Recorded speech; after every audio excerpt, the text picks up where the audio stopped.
are gonna win you the games. Like if they don't commit too many mistakes, but they really like pop off. Like I think that's the key on LAN, I would say. So I think that we have players to do that, and if we keep it up for the playoff, I think we will have a really good run. No, what the fuck? Ah. Wow, what a lucky Emma, man. Boah, scheiße, Flag, geklüft. Une patate, elle va mettre des patates, frère. Ouais, mais ok, ouais, it's the monkey D. Luffy. What is this arm, bro? I'm far away, bro. Ok. Et style. Coupole, hop, esquive. Is the pit. Amma, we don't hear you, man. Amma is mute, I think. Oh yeah, I was muted. Yeah.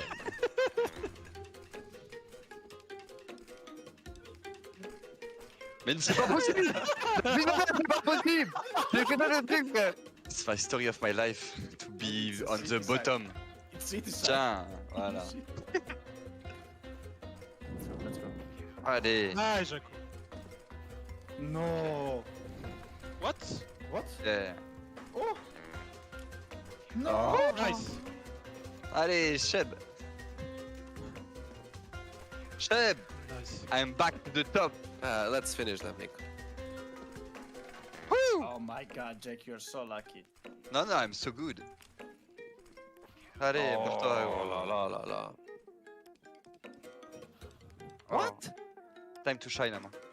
Mais j'ai ça. Oh là là, tu vas... Ramène-nous dans un coin, frère.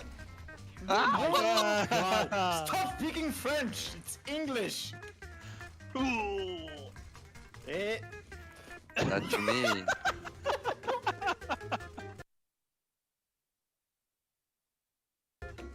Allez. Ah, gros. Oh, super mon pote, frère. Oh. Nice. We let them think they have a chance.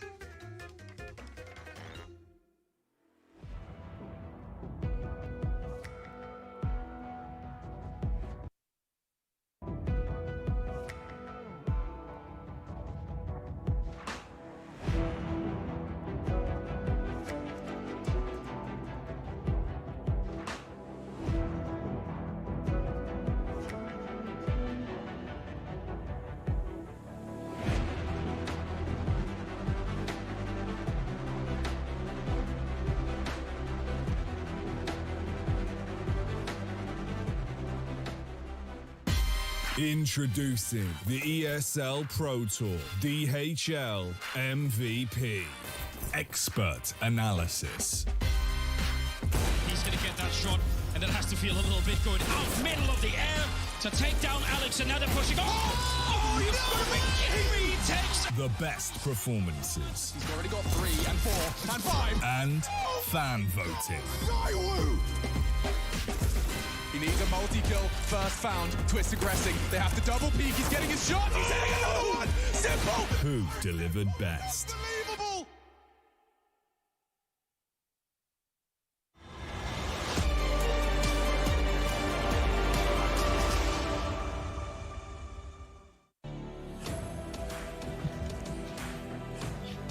The SL Pro Tour and DHL present the DHL MVP. You can vote for your MVP of the tournament using your Twitch channel points. That's right, you've been collecting them. You've been sitting there idly watching the game, just sitting on the edge of your feet. And quite a twist of events right here. You can now vote, and your vote will contribute to the overall result. The top 5 players are going to be listed right here. You can take a look at them as they fly through. But the real storyline that we're looking at today is quite simple. Astralis and Glaive may have been playing checkers, but G2 came through playing chess. Nico and Hunter headline the later stages of that game, and wow, what an ending to it all. I've got Yanko and Maniac with me. Yeah, I'm trying to catch my breath. I'm trying to catch my breath because this game was such a high level, high intensity, high pressure situation. These are the games we remember. These are the games that players keep in their memories, probably forever. Obviously, that clutch from Hunter and Nico is something we're going to mention a million times because of how much of a turnaround this was in this game. And that's what that game was, a series of turnaround. Yeah, just back I think and this forth. is what you love about LAN, about big games, right? I think there wasn't a person who didn't think that after that clutch, G2 like didn't have the upper hand or wouldn't close out the game, right? Like it was still 14-14. Astralis still had a good buy, right? They could have just like won that round and then won 16-14. But just like the psychological, the mental aspect, the momentum, right? Knowing that it's like Nico and Hunter and seeing also how calm they were after that round, knowing that the job still isn't done, like it really just paints the whole picture for you. Yeah, and you know, it's a rough one if you're Astralis. You came in here with some, you know, some weird expectations on your back. You got all the way to the semis. You damn sure fought it out. Maniac, what's your takeaway for Astralis here? To me, it's a success. To me, it's a success. Obviously, now it's got to hurt because losing, they were that close to making it to the grand final. But the fact that these individuals together in that situation with the weapons they had were able to turn this event in such a competitive string of matches for them, it gets me completely baffled, Trace. I am baffled by the power that they had together. I cannot even imagine. That they still display. Yanko, I'm looking at you. I'm trying to think about a tempo change and things that go on within the Astralis camp. Yeah, I think for them, they're in an interesting spot right now because they had a really good run. I think more than even themselves, they themselves expected, right? They could have made the final. It was a really, really close game. So moving forward, I think it's going to complicate things perhaps for them a little bit. Maybe they had some changes in mind that they were already going to do, but now they might take a step back and reassess the whole situation regarding their roster. Look, if we try and make honor to that game, right, we can dive into one of these rounds that Astralis put together. That was the beginning of this third map, and you will see all the savoir-faire coming in out of Astralis, taking that position towards CT spawn and understanding exactly in what situation they find themselves in. Dupree and Zip being patient as can be, and as soon as he's going to find that frag, immediate reaction. He realizes Hunter is going to be to his right side, puts down the smoke, and this is where the IQ just never stops because he realizes there is a mini gap in that smoke, and chances are Hunter's going to try and exploit it. Gets that second kill. This is IQ over 9,000 right there, and this was Astralis, may I say, creating a momentum, 6-2 in the lead of the third map. Yeah, giving themselves a chance. Yanko, we just continue down the path for G2. They continue as well. Yeah, and you might be thinking they're done and dusted after that round, right? Like they got reset very early on after winning the pistol and so on. And here you see like the following round, they have a big advantage, great read, great hold. They're in a 5v2 situation, right? But then you have Glaive and who else than Zipex, right? Stepping up, getting 3 massive kills here and turning it back in a 2v2 situation. You're like, if G2 loses this round, I think they get like just, you know, they lose like 11-4 first half or something along those lines. It just mentally, it's such an excruciating round. But Hunter is going to come to the rescue here. He knows the one player has to plan. So that's why he's booking it for Glaive. That's why he doesn't worry about Zipex at all. He hears the plan to his left. And he understands that's his like only way to win that round. He needs to dispose of the guy on the right and then, you know, just kind of reset his aim, so to speak. And he just managed to do that, barely got 2 crucial kills. And G2 actually went on a big run after this. I think they won 5 rounds in a row. So that really saved that first half and ultimately the game for G2. Yeah, and it's not even the end of the story, right? We get down to the nitty-gritty at the end, and it's Nico. That is incredible. This clutch is actually incredible. Again, I think the story of that matchup has been written in that very round. This is the clutch situation. I just want to give a little bit of context for the viewers at home, right? Nico is not having a good game at this point. He's got only 11 kills, but the fact that they both stay so cold-blooded in there, just perfect cross replacement. They had combined 32 HP. At the beginning of that 2 versus 3. They had 32 HP, but they play it the best of ways possible. Only headshot angles, being calm and collected, waiting for the right moment, and they make it work. So you're saying they didn't go hunting, basically. They didn't. Weirdly enough, we're going to go to Hunter now. Post-game interview. Let's check it out. You had so much impact in those lurk plays. Was it difficult getting that essential info from Astralis? Well, it was really hard. They're a great team. They have great players. My brain is not working anymore. Honestly, you need to think too much against them on CT and T side both. How to take the timing, how to stack, what side to stack, and those kind of things. They're still a great team, one of the best in the world for sure. So it was really hard. But yeah, I'm happy at the end that we won. So it's not easy to win Astralis on LAN. And what was it like for the team in that second half, keeping it together? Because surely at some point you might have felt it slipping away. Yeah, like honestly, I thought we'll lose after they did great comeback. And then on 11-11, honestly, we had the same game, like on online a few months ago. And on 11-11, I called to push second mid. on city side. And I was ready. I expected that because of this reason. I was just ready on the bridge and I killed 2 guys. We won this round later and it was 12-11, 13-11 for us. And I would say if we didn't win this round, we will have lose this game easy. So it was like really luck. I mean, luck and my brain at this point. But yeah, it was a really important round for us, I would say. I want to ask about another important round that took you guys to your 14th point. It was a 2-3 situation on Inferno. It's you and Nico. Just talk me through what happened. Yeah, it was, of course, when we saw that we are 2, only me and him against 3 of them, we started to talk our language, so it was a lot easier. We just made the deal what positions we want to play. I was low HP. I had this one flash. I took it from someone, and this flash maybe won the round because they were too blind when they were entering side. So yeah, I'm really happy that it was me and Nico, and clutching this round, it was really important round in the end to close this game, and yeah, I'm just happy and proud, nothing to say. And just one more thing. 19 years ago, when your parents, yours and Nico, set up an internet cafe that still exists to this day, yes. Did you ever imagine that one day the 2 of you would be facing down potentially one of the best teams in the world tomorrow to take the lion's share of $1 million prize pool? It was just my dream. I was working for that too much, and Nico as well, even more than me. So our dream is accomplished, and we are just now together. We are trying our best, and tomorrow we'll try to win this event. Good luck. Thank you. Thank you. Cool stuff right there out of Hunter. Maniac, what's on your mind? He's talking about luck, and I'm going to disagree. I think he's just a champion. He said he's lucky at the time to find a double kill, but it is no magic that whenever push comes to shove, whenever the pressure is there, Hunter is not a player that's going to fail. He never fails at the time. He always delivers. Look at him, the way he finds double kills at the moment. It was the same against Gambit. Think about the lurks he had in apps when he finds these kills. There is a reason why. He's obviously, I don't want to say he's a hunter, but that's the idea, right? It fits, in the clutch that Yanko brings up, in that clutch, you can see split second. He knows there's only one way I win this clutch, is if I single out this duel and then I go to that one. And Hunter is a player that no matter the context, no matter where you are, IEM Cologne, home, whatever, if he knows one way to win the round, he'll do it. And this is such a unique ability. So he's humble. He's talking about luck. No, he's a champion. That's what it is. Yeah, absolutely. Well, they're on their way to it. They've still got at least one more matchup. They got a best of 5 tomorrow. That's G2 going into the grand finals. Of course, this is the playoff bracket, so that we can paint you just a little bit better of a picture. Another semifinal is slated to go on just after this in just a few moments' time in Navi versus Faze. Now, I look at Yanko, and I've just got to ask, does this make you happy, man? Does it make you happy to see your best friend succeeding?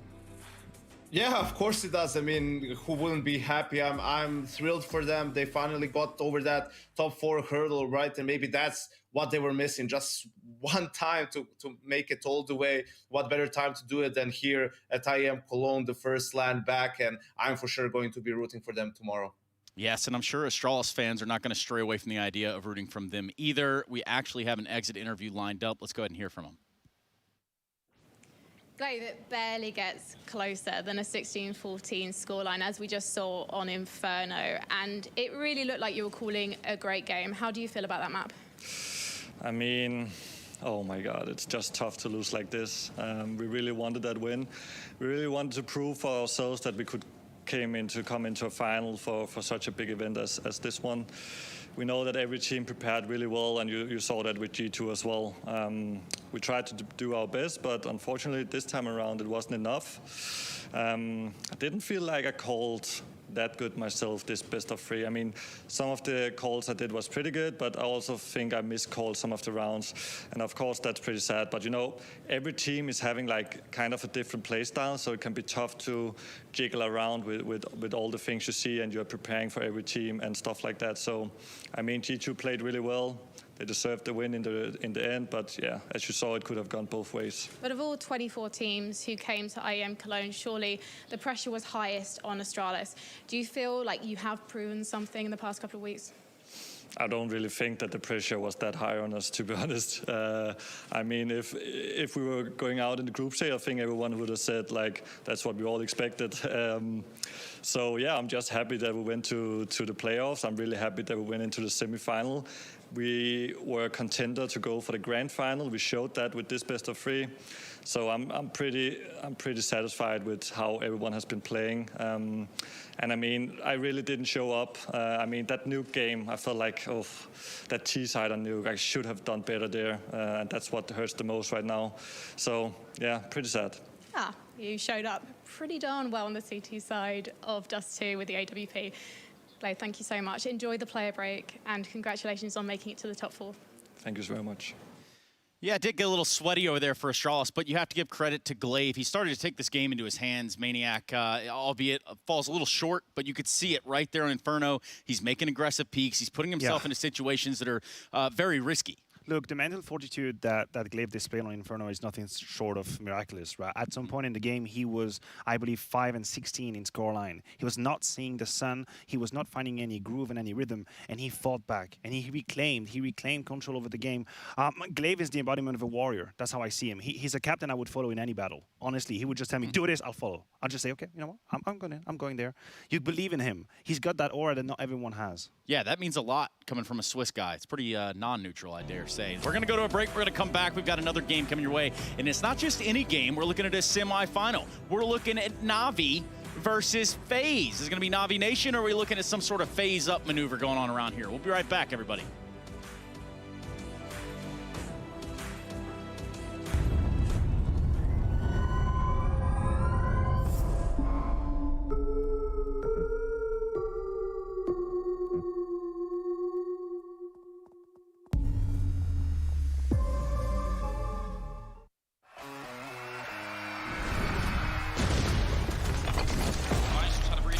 He's going to get that shot, and it has to feel a little bit going out middle of the air. Oh, you've got to be kidding me. He takes every single one from nothing to the AWPs. I can't believe he's just done that. Epics.gg official CSGO trading card. Collect your Epics on shop.eslgaming.com.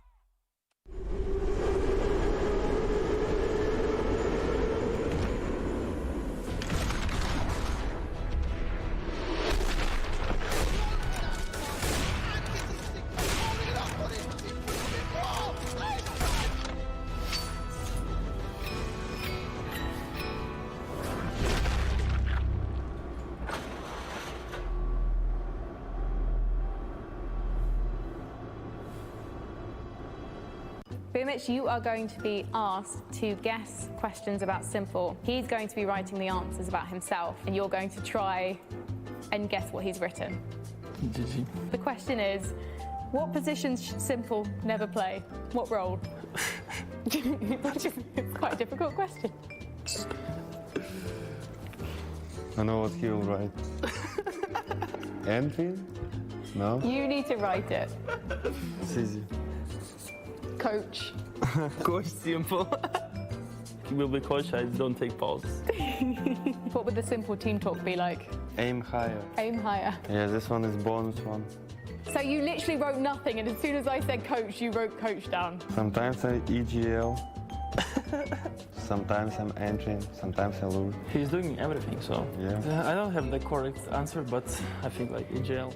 You put EGL. Yeah, okay. So he doesn't think you should IGL. And no one thinks you should coach Simple. I need to focus on my role. You do. We need you to be the best player in the world. Thank you very much. You ready for the next one? Yeah. Okay. What is Simple's biggest fear? Fear? What is he scared of? Okay. I have the funny answer maybe. I will answer like about CS a little bit. Yeah, I will write about CS as well. I think I could guess this one. Didn't win a major. That's exactly what I was going to say. Not winning a major. Are we right though, Boomich? Die after time with no weapon. Your biggest fear in life. He has point, okay. Okay, so is it actually not winning a major? All right, it's fine. We've got another major soon. What is Simple's worst habit? To be late. He does, and that's his worst habit, is being late. Nah, it's not. This is my... Eating my own fingers when I get nervous. Like biting your fingernail. Yeah, man, when it's too nervous, I don't even control this, you know. But this one is more true than this one, like last 6 months. So, the final question. What do you like the most about Simple, Boomich? And what do you think he likes the most about you? I need to answer as well? Yes. Simple, I want to see yours first. Positive and fun mood. You're positive and fun, are you? all the time? All the time, and everything's good. Okay. Boomich, what have you written? Never give up and moving forward. So you're not quite on the same page. Yeah, like. But these are two good things. These are two nice things about you. Yeah. Your positive mood. He's got a positive. Do you agree? Yeah, of course. What happens if you don't agree? I don't know. Maybe he will comment.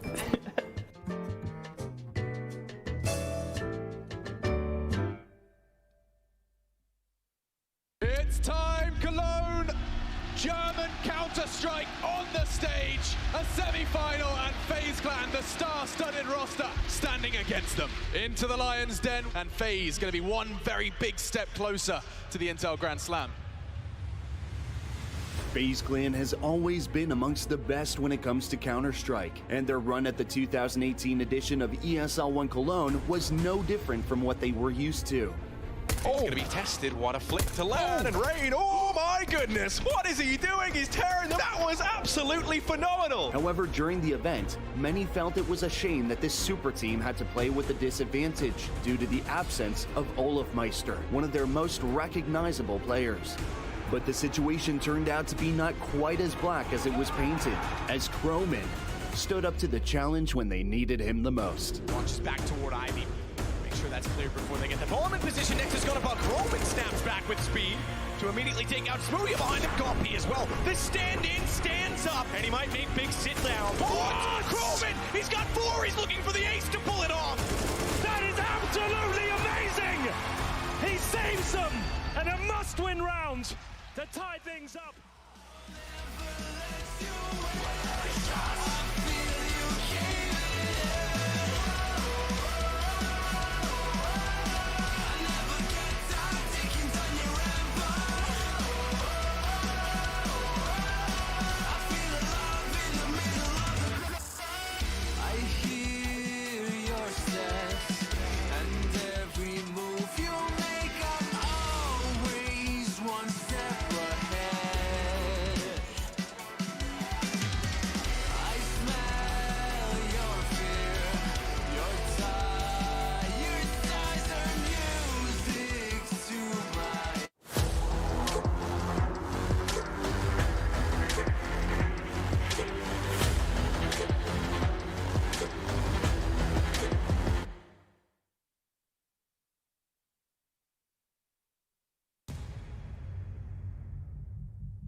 He needs a multi-kill. First found. Twist aggressing. They have to double peek. He's getting his shot. He's hitting another one. Simple. No, Simple. That's unbelievable. What is his name? Number 1 in the game. In this now context of the first LAN event we have in Counter-Strike, with this brewing rivalry of Gambit, he takes it to the next level. When he has his team performing the way he does now, he can really pick and choose his battles, and he can really be patient with it. And I think that's when he's the most dangerous, because he gets to be creative. You start to see how being the best player in the world is not just clicking on a keyboard or a mouse. It's evolving. And this is what we all witness right now. We are witnessing the evolution of Simple. I think the eternal curse of Simple and what we've come to expect out of him is that he's almost challenging himself. He's almost competing against himself repeatedly to outdo what he's already done. It's the will to win. It's the will to win at all costs.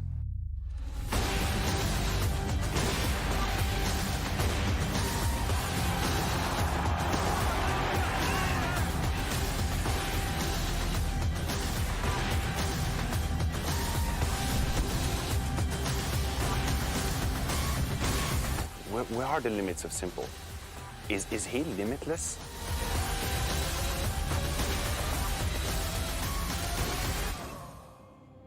Simple is a champion by definition. He rises up to the occasion, and whenever he is needed, he takes over. We're gonna still practice as much as possible. We're gonna spend all our life in this game. We're gonna try to become better every time. We're not done yet. That's not finished for us.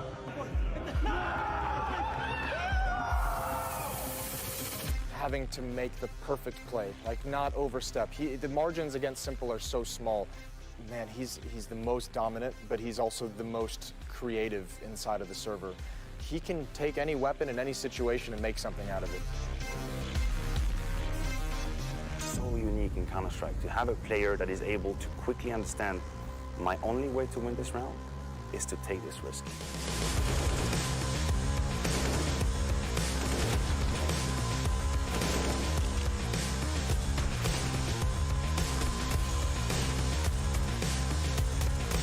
Simple is most dangerous when all the odds defy him. First gets the frag, but this is so nice from Liquid. He's holding it, and all Nav has to do is check it. Oh! Not again, Simple! That's simply not allowed!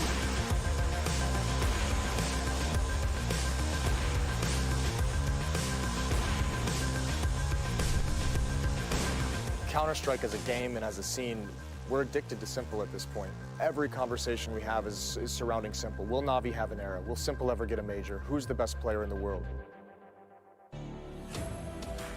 This is certainly the place for Simple fans to congregate. Alex once said, one in the name, one in the game, and that may be the case, especially when we look at the statistics coming into this matchup. Welcome back, everybody. This is the Intel Extreme Masters, and boy, do we have a banger for you. Navi versus Faze in a semi-final, and Simple, a man leading the charge. We have here. I just disappeared and I'm back. Oh, you're back. Talking about Simple, yes, indeed. Simple, a dynasty of great Cologne experience. But the thing is crazy, he's pushing it one step further at this event. 152, how incredible is that? Yeah, it's pretty wild, especially at a tournament of this stature with the teams that we have. But again, it just continues the trend of the best players that we have returning to LAN and making their presence known and showing the new guys who have been doing good and been dominating. This is what it's at. This is where the real game is played. Yeah, and there's some testaments to this as well. We look at Simple. He had a fantastic showing against Astralis. He goes plus 41 on a KD over 3 maps, 86 rounds. Great showing from there. Simple is as Simple does. I mean, we just had a plate saying that the last time he had 1.52 rating was a DreamHack Marseille 2018, right? Yeah. And you might look at these numbers and say, well, he's having the same performance. That is wrong. He is not. Because the level of Counter-Strike has risen over the years. Every discipline gets better and better over time. If you're Simple and you're able to distance yourself from the group, to distance yourself from the majority now in 2021 by that margin, that's because you're God. Well, it's also because, you know, you want to talk about teams getting better than they were, you know, just 2 years ago. It's the same thing goes for Navi. His team is now stepping up around him as well, which I think is really enabling him to have a much better individual performance on top of it. By the way, this is our friend Jason, and we just picked him up off the street. Jason, welcome in. Thanks, man. Yeah, no problem. It's going to rain pretty soon, so I'm happy to be here. I'll introduce you in the future. That's definitely not working. Well, I just got, I got instruction to just kind of give you a hard time. So I think this is a great place for that to start. Personally, we sit on the cusp of a great semifinal, one that features Navi on one side, one that is certainly making a case for being a favorite to just win the whole tournament as it is outright. Yeah, absolutely. I mean, Navi have to be the absolute favorite for this tournament, not only because Simple and the million reasons we've just listed, but as you were pointing out, Jason, the evolution of that project and the members within it. And to me, that is the biggest talking point, right? You have a player like Bit, for example, who's blossoming into this incredible headshot machine with incredible numbers, and he's putting it in the highest of pressure. That, to me, is something to be excited about. That is something to be excited about. Also, within the same pedigree, we're looking at a player like Boomich, and we actually got the opportunity to hear from him prior to today's start. I'm always looking for an excuse to talk to this man, the one and only Boomich from Navi. Boomich, we've noticed sometimes you're upping the pace on the T sides of Navi. It's like a new beginning. Tell me about the approach. It always depends on the opponent. If we know we can play fast, like and take important zones on the map, like we're watching demos, so we're using it. And of course, you should play sometimes fast and slow to surprise your opponents. And what do you think of Karrigan as an IGL? You're both guys who like to go in first and get it done. I think it's a legendary IGL, like with a story and big background. So I think he fired up on this tournament, and like Lance is back. So right now they have like semifinals and they lost a lot of matches in online, and they feel like really hungry for this. And I think like Kerrigan with his team, he wants to prove like he can be still at the top and fight for trophies. And you have beaten them 3 times this year online, but now it is LAN. Are you expecting things to be a bit harder maybe? Yeah, of course. Right now, like, it's a really important tournament for like, I think like all 4 teams who is here right now. So I think we should fight like for all CS region right now, and it will be a hard match because we have really experienced and individually great players, and they have a lot of like firepower. So we should be focused on this on 100%, and we will see what will happen. Well, thank you for talking to me. I'm going to try some Russian now. Udachi. Thank you. Nailed it, Frankie, I think. Actually, I couldn't tell you. Yeah, you have no idea. I have absolutely no idea whatsoever. What I do know is he's talking about having great teammates and people stepping up to the bar right here.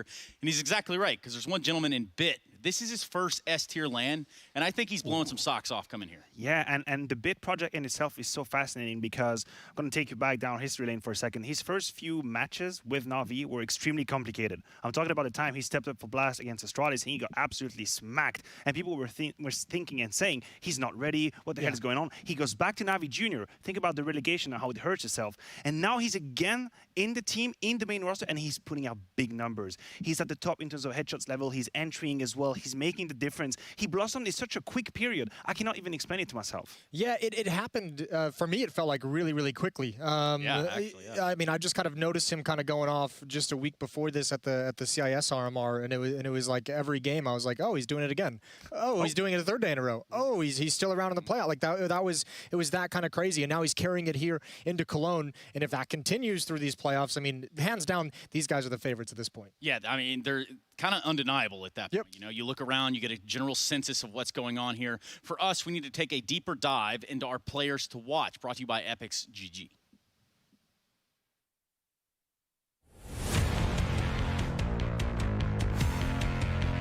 When these 2 players get the AWP in their hands, you're guaranteed a showdown. During IEM Cologne, we've seen Broky elevated by the LAN environment and the experience of his teammates. In fact, his AWPing role is now so crucial to the team that his A-site anchoring with the big green turned around Faze's feint on Ancient versus Gambit, and then led the way to the semi-finals on deciding map Inferno as Broky's natural instincts took over and the frags flowed. Across the 9 maps Navi have played at the event so far, Simple has averaged a 1.52 rating. He's already matched a big event record with his 3 aces, and he looks likely to break it today, especially since LAN conditions seem to unleash an extra level of creativity from Simple as he lands devastating blows round after round on his already terrified opponents. As these 2 LAN giants go head-to-head, try not to be blinded by the clash of the Flash. Those are your Epix GG players to watch. Of course, Broky making a statement in his own right. We talk about BIT, but what about Broky? Well, I think part of the reason why we have Broky in here as a player to watch for this game is simply the performance he put up last night against Gambit. The dominance he showed on Inferno to end that map, to bring them to this point, is so impressive. If they get that performance out of Broky, this is going to be a dangerous team, as weird as it is to say that. Maniac, how often do you see a successful T-side op on Inferno? And how was he able to do it? Not that often. Listen, he was 24-8, 1.65 rating. 20-0, I think, in the rounds that they won as well. That is completely ridiculous. It's actually stupid. And the thing is, we are realizing, we're slowly discovering that Broky can be a combat-style AWPer, and that is kind of something new in his portfolio, so to say, because Inferno is typically what you mentioned. It's about sometimes crossing smoke, having very short contact fight, but he's fast as hell. He is so quick on these LAN environments right now. I mean, let me be clear. I always knew Broky was good, and if you think about all the moments that Faze had, all the turmoils and trials and tribulations, he was kind of a beacon of shining light for them, but to that extent, my God, no, I did not expect that from Broky. No, of course not. And there's also something, just be stacked right on top of it. Twist went out in an interview. He said, I think we handle the pressure a lot better than other teams. And for a player like Broky, for a player like Twist, to be able to put all that together to conjure up what it takes to win maps, they found that rhythm. Yeah, but I mean, a lot of that comes down. I mean, that was the big thing we talked about yesterday with the game against Gambit, was the experience of the Faze players against the inexperience of Gambit. They no longer have that advantage today. That advantage is gone. And where we saw Gambit kind of crumbling and breaking and bending under that pressure a little bit, you're not going to see that at Navi. These guys have been on the big stage. They've won these big tournaments already. Yeah, and we circle back to the discussion of the IGL, right? How Kerrigan is going to create his game plan, because I truly believe that against Gambit there wasn't a little bit of that, you know, feeling there a little bit uncomfortable right there. Navi's not going to be. No, and you know, the thing that they always say about Kerrigan, you know, he wasn't a classic nerdy computer kid, all that. He got his first girlfriend, whatever. It doesn't really matter. Let's hear from the side of Faze. We've been joined by yesterday's man of the match, Broky, to talk about what happened against Gambit. And first of all, Broky, you're an absolute master of holding down that A site on Ancient, and it's a notoriously difficult site to control. How did you manage to become so effective at it? I just looked at one of the demos against an IP, and I saw Rez was playing there, and he didn't get blind by one of their flashes, so I just always got the first kill. And that's, I think, why we won the game. How do you feel about the bomb sites on Ancient at the moment? Do you think they need changing? It's a bit chaos, I think. There's a lot of nades, a lot of flashes, so you just need to try to kill someone. And you do thrive in that chaos. I'm just wondering if that comes naturally to you, if there's anything that your teammates are saying to you to help you avoid those flashes? Not really. I just close my eyes. You close your eyes in Counter-Strike, Bob. I've not heard of this technique before. Tell me about... I'm just kidding. I'm looking away from my monitor as well. I want to ask also about Inferno, because it was the Broky show in a match against the best team in the world on Gambit. There were no kills really for your teammates to pick up because you took them all. Did Kerrigan just turn you loose? Not really. I just had another banana and I won the game for us. Simply, I think. So we're getting some exclusives here at IEM. Broky is powered by coffee and bananas. I did discover a quite distressing fact about you earlier this week from talking to you in Twist. You like a little bit of backseat chat. Is that because of the fact that you love reading the game of Counter-Strike? So when you're dead, you still like to engage with what's going on the server? I think sometimes I do it too much. But for example, yesterday they did a 3-man boost on Orpas when I got my app. And I saw them boosting and I called it out and I even said Rust to push Monster because no one was there. And we won the round because of that. So actually, sometimes it comes in handy. I'm the smartest man. You are very smart, we can tell. It's quite unnerving, to be honest, stood next to this man. Finally, you're going up against Navi, which means you're going up against the likes of Simple. As you've been developing your style, is he a player that you've been looking at? Not really, because he's playing high sense, so doesn't really, maybe only setups they do with the players he plays with. What's your sense? 1.9, he's playing like 3, I think. 1.9, the sense of a killer. Broky, good luck in this match against Navi. Thank you very much. That 3 cents, that I got a question mark about that. But moreover, backseat gaming, Jason, come on, that's a sin, right? I hate it. I hate it. Absolutely hate it. It's like if you make a call when you're dead, if you make that backseat call, you better be correct. You better be right. You better be right. Now, what is right is how we kind of looked at the results of yesterday's matchup featuring Gambit and ESL World ranking #1. Now, Maniac, yesterday you told us that FaZe went out of their way and they were able to make it uncomfortable for Gambit. They did. That was the first challenge, and quite honestly, Trace, the sole fact that FaZe were able to push out Gambit gives them credibility for that very game. And this is why we're getting all excited, because let's not remember that they pushed the best team in the world according to rankings out of the tournament. They've pushed them out. But this is the conversation of the pressure and the experience. That's at the center of this matchup right there against Navi, because that element is not here anymore. Yeah, and it's also, I mean, the legitimacy of that victory last night also comes from, that wasn't a bad day from Gambit, right? FaZe had to beat them in a close comeback on Ancient, had to beat them in, what, a double overtime on Overpass as well, and then or I mean, excuse me, they lost to him in double overtime, but they forced it there, and then obviously the Inferno victory was pretty crazy. So yeah, if this matchup feels like, coming in, I was like, you know, FaZe really has no chance against Navi. But then I was like, but FaZe also had no chance against Gambit. Yeah. So did you change that? Change your mind on that one? No, I struggled to change my mind about it. Honestly, even though they big Gambit, it feels like Navi exists in their own dimension. I still want to say they have no chance, but it's like do it. Jason's the type of dude to tweet one thing that he predicts and then come out here on the desk and say something else. Jason, thoughts? We call that the. Oh, this is just. Oh, well, this is anyway, character assassination is what this is. We'll continue moving on. Faze versus Navi. We'll take a look at the matchup history so that you can get a grasp on it as well. These two teams have faced off. They faced off even because this has been a pretty one-sided affair. We look at Navi all the way down the stretch. Wasn't necessarily, you know, a really great time for Faze. But Faze was awful online. Yeah, and the last series, awful. And the last series, W full. The last series is a very close one, Trace, okay? It's a 16-14, 16-14 victories for Navi. That was during the Blast Premier Spring Final 2021. So it was a very close affair. This is when Olaf was just back in the roster as well. It gave us hope, but almost feels like it doesn't matter. With this Navi that we're having at a tournament right there, that's all conclusions, you know, all roads lead to Rome. Yeah, I mean, that's kind of cool to look at the dominance of one side, but like just throw it out. This Faze team is completely different than what we just saw, and you know, in the games that they played there. There's an entire conversation to be had about that with what Faze is bringing to the table that really makes them stand out. And I think it has to go with around the map pool. We're not ready to jump into the Veto just yet, but you have to consider just having that sort of volatility within being able to play all of them. First of all, Kerrigan is a bit of a trickster when it comes to the Veto, I think, over time. And he's built a legacy of tricking people in map pool and really throwing curveballs. Obviously, the discussion of Vertigo being a float, potential float in that one is going to be one that we catch back on the Veto. Ancient is already on the table. They've picked it successfully against Gambit.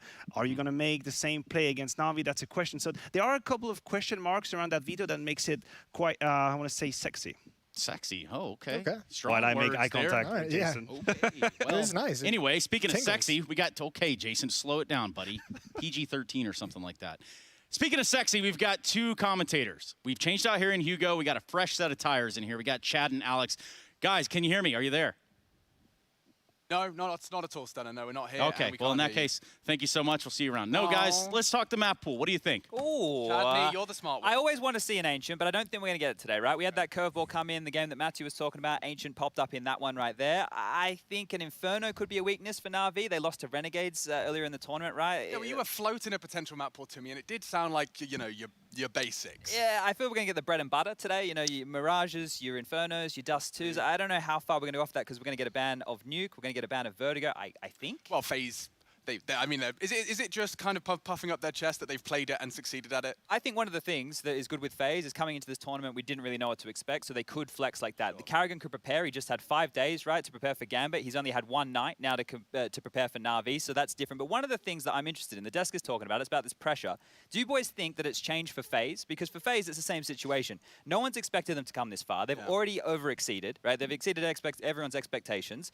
You also look at the fact that the pressure is on, what? You make it to the grand final, nobody saw that coming. Sure, there's no, you're not talking about Navi crumbling in the same way Gambit do, but for FaZe, it's the same mentality as yesterday. I'm not sure. I'm not sold. I think for them, they are happily, blissfully living in this world where every single game they step into in the playoffs, they are the underdog. And that pressure-free environment of the underdog is one we've seen many teams over the history of Counter-Strike thrive within. I think there's no capping on this. If Navi don't put on the exact show that they have to, the compulsory semi-final performance from Simple and that entire gruesome threesome, like if I don't see Bit, Electronic and Simple online, I think there's a world where FaZe could actually do that. Imagine FaZe versus G2, Nico versus FaZe. That's a story for them for the grand final. That's one. Okay. I'm hyped. Well, boys, we'll throw it back to you, and I'm looking forward to casting this one. Thank you so much, gentlemen. That's right. That's Chad and Alex are going to be delivering the content, or rather the commentary, and I guess it is content. A little bit of content. It is indeed. Nicely done, Trace. So let's get into this map, Veto, a little bit deeper, right? So neither team's going to be playing Vertigo. Let's just go ahead and throw that one out the window. Mirage, potentially. But Ancient, is there a chance in hell that happens? I mean, I think that Kerrigan has what it takes. You think he picks Overpass? Pick Overpass. Goes for Ancient I don't know if he again? does. I would like to see it, though. I mean, Inferno is... I agree with Chad on that one. Inferno could be a weakness for the Navi's map pool. It's been left a little bit at the bottom of the pit, and you go, well, great minds think alike. Trace, I got you on that one. Yeah, Jason, make it up. Trace the kind of guy to look at production notes and look hey, good. Jason, what do these production notes right here say?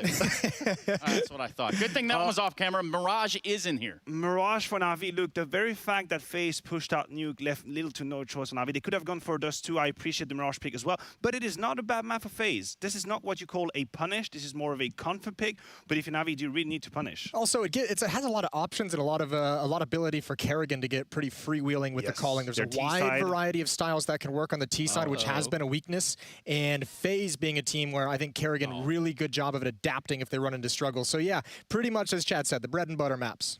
Yeah, so we do not get an Ancient. We do get Inferno, Mirage, Dust 2. That is the order in which it will be played. And again, one of these teams get to go into those grand finals tomorrow, so definitely keep a lookout here. If you're just joining us, you picked an opportune time, I'll tell you that, because I now need to ask experts. I think that's what they call. Well, they call you that, Maniac. I don't exactly know why. I just happily rock that title. I just wanted to put in perspective. Can you imagine if FaZe make it? Can you imagine the run that they would have? Pushing Gambit outside, pushing Navi outside to make it a grand final. It would be one of the most legitimate run we've had in the history of LAN Counter-Strike. Yeah, but it would also kind of suck because then you have to live up to it every time you go to an event. So it goes down from here. Don't peak too early, boys. No, absolutely not. For us, we're about ready to jump into Inferno. And I think we have to also give a little bit of testament as to last night. We talked a little bit about what Kerrigan brought to the table in terms of an IGL. Well, he was making Gambit dance through all sort of hoops last night. And we've had the Boomich interview, and he's an interesting character too, because if you remember when Navi was struggling a little bit, he was a point of focus. He was a point of discussion because not necessarily putting out a lot of frags, and then when Navi's playstyle was finding limits or running into walls, we'd say, oh my god, Boomich, for how long is he going to be there? Now there's going to be a match in the match. We know Kerrigan is a very dangerous adversary to go against on LAN because he'll be in your brain, quite literally. So it's going to be great to see Blade obviously preparing that with Boomich and how they handle that little pesky carry. Yeah, it's gonna take a good game plan certainly to overcome that. I'm gonna be interested to see what kind of things that Kerrigan is able to come out with, what kind of fakes he's gonna be able to throw, and what kind of tricks he has up his sleeve. Well, let's stop beating around the bush, Jason. Who are you gonna pick, man? I got Navi, man. Not even a problem. You know, I would like I'd like to disagree, but I cannot. I thought about saying something there, but Jason, I didn't want to get under your skin just yet. Oh yeah. Got to do a whole couple of more segments with you. Maniac, your thoughts? I want to disagree, but I can't. Why? Because Navi is the best playing Counter-Strike team we have right now. There's no discussion. Look, the very fact that we've spent this entire segment not even mentioning Electronic, which is the 4th highest rated player of the tournament. We haven't even needed to mention him because that's how stacked they are. He's playing his best event in 2021. He's the Robin to the Batman of Simple, and he's still there, and he's fragging strong. You giving Electronic the Robin moniker. Yeah, That's figured. harsh. Yeah, I don't know. What do you mean? It's like he's more of a Scottie Pippen, let's go with. Oh, yeah. Give him a little bit more. Man, the last dance over there just because it's CD 3 days ago. So who's the Dennis Rodman, Jason? Ooh, that's Boomich. That's Lord Boomich for sure. Gotta be. Shout out Dennis Rodman one time. Throw on that wedding dress. Let's go, baby. Well, hold on, Boomich. Let's not get too carried away here, buddy. I don't think any wedding dresses need to be brought out just yet, but I do think that we have a match made in heaven. And of course, with Navi and FaZe in the server, so much experience, so much veterancy, so much firepower even. We've seen glimpses of Olaf doing it, Reigns showing some flashes of brilliance. Both sides of this table have what it takes. I think the nice thing about that match yesterday is, yeah, we've talked about Kerrigan calling a really good game, but obviously to do that, his teammates had full faith in what he was calling. I think he even referenced that in a post-game interview yesterday about that match. So if you're FaZe right now and you just had your in-game leader call an incredible game like that last night against the best team in the world that allowed you to get an upset, you're going into this with so much confidence in him. You're going to run through a wall for that, man. And it is the currency that has the most value in Counter-Strike as an IGL, knowing that your teammates believe in you and they will follow you into battle. Yes, sir. Thank you, gentlemen. That's Jason and Maniac. We are ready to kick off Navi versus FaZe, starting off with Inferno. This is a semi-final. Only one of these teams stay alive at the end of it, and they will be going on to that grand final. It's Machine and Sponge. Take it away, guys. Oh, we will. We're getting straight into it. Inferno starting as a first as opposed to a third, but I'm into it. And so is Simple. Straight into the apps for info. Upon second glance mid, he'll get a more rude awakening. 4 members of FaZe barraging down mid. It looks like they might commit. Chad, I'm seeing Util in the air. Boomich rocking some dualies, unable to contest, and they're going to have to let them in. Straight through short, 3 are up. Simple's going to be behind late on that apps. I'm not sure if he's going to account for that. He's coming. Yeah, he's coming and stalking. Fires off a warning shot, but it's silenced. I think they've worked it out now, and a good shot across the bow. They'll struggle with the dualies as well. Into the site, looking great for FaZe. The bodies line up. Broky immediately contributes with him a nice double. And his stats on Inferno yesterday, Chad, blew my mind. He didn't have a single death, 21 frags. And that's just in the rounds 1. Yeah, that was mental. Hang on, there's some cash to be found here. 1,500 in the bank account. Kerrigan will take that. And that is a flawless pistol round, starting Faze right on the best foot. Yeah, that's a fantastic way. That's going to do a lot for the confidence out the gates early. The fact Carrigan slipped into the backlines there with the knife kill, the round was already secured, so a bit more salt in the wound, and it was looking good for a moment there for Navi. As this is all going in, they're chasing down Electronic. He did his job perfectly, but Simple behind, the USP in the back. We talk about it time and time again, never easy to convert, fluffs his lines early, and what could have been a defense of that A site quickly falls apart. And we get underway here, and it will be that Navi 4 spy. Remember, Navi have had 6 days off. God, that does feel, that sounds like a lot, doesn't it? Yeah, so a lot of time for them to just sit and wait. And then the debate will be whether you would rather have 6 days to rest and prep or be super hot off your quarterfinal. That's the thing as well, right? You have to look at this whole scenario. For Navi, did they really think they were going to verse Faze? How much prep did the likes of Boomich and Blade do together for Faze? And how much can you even look at? The demos, yeah, there's lots at this event, but this is them in peak form. It's not like this is every day of the week Faze. Yeah, I mean, I guess if we're going to theorycraft in that respect, no, don't forget how many Navi Gambit head-to-heads we had during the RMR. I mean, I'm sure their prep folder for Gambit was pretty stacked as it stood. Maybe Faze did get the fair share of the homework. And it's not like you can necessarily. The way Carrigan's been calling his T-sides, it's a lot based on just an entire squad buying into his call, and it's a lot of impulsive and spontaneous decision-making. Smoke exchange, will they respect it? I think they're through, yeah. Rain leaping across alongside For the Ride is all off. The bomb's on their back, and we will see the site taken. Rotates on its way. The entire Navi squad pulls up their socks and starts to jog to the other site. And Perfecto's caught a stray through the smoke. There's utility here for a retake right now. They can smoke off Banana and they can flash to go on in, but there's no defuse kit for this, so Navi are going to have to put this together quickly. Yeah, and it's going to be coming through off the back of that util, charging in Coffin's side. A couple of wall bangs from Simple do go awry. More where that came from. These flashes could suppress. It's about this next moment. They're pushing in. Rain holds them at bay nicely, controlling the spray. Carrigan still has an AK in play. Rain doing everything he can to delay. Over halfway tick now. Yeah, and now more bodies starting to hit the deck. Electronics down. Olaf brings a fight to Simple. He greets him with the Deeg. And looks like that smoke implies they just want to try and escape at this point. Everybody scatters. I think they'll get all three away, so that's not too bad. Maybe some weapons can be retrieved after time. Yeah, Perfecto's trying to hang out closer to the site that picks something up, but he even grabs himself that Galil. So, all right, that's not too bad. In those situations when the bomb site's given up, we traditionally go, okay, well, they're just going to hold on to their goodies. But Navi opted to try and keep things expensive, and, wow, it kind of worked out. It's not the best, it's not the worst. Faze get their second, and we will see those Deagles carried across, a P250 thrown to Electronic. Can I ask a stupid question? Did they plant in that pistol? Was it, did the Carrigan knife them before they planted? I couldn't tell you. Either way, I was just thinking that's probably the most money you could possibly have coming into this third round. You not only got knife kills, you got double bomb plant, and Boomich having a little look. And good night, Carrigan. Tucked in tight by the leader of Navi. This gets dangerous now, as long as Simple doesn't go down here. Oh, Lord. There are very, very few players that will get away with peaks like that. Simple already knocks Rain straight out.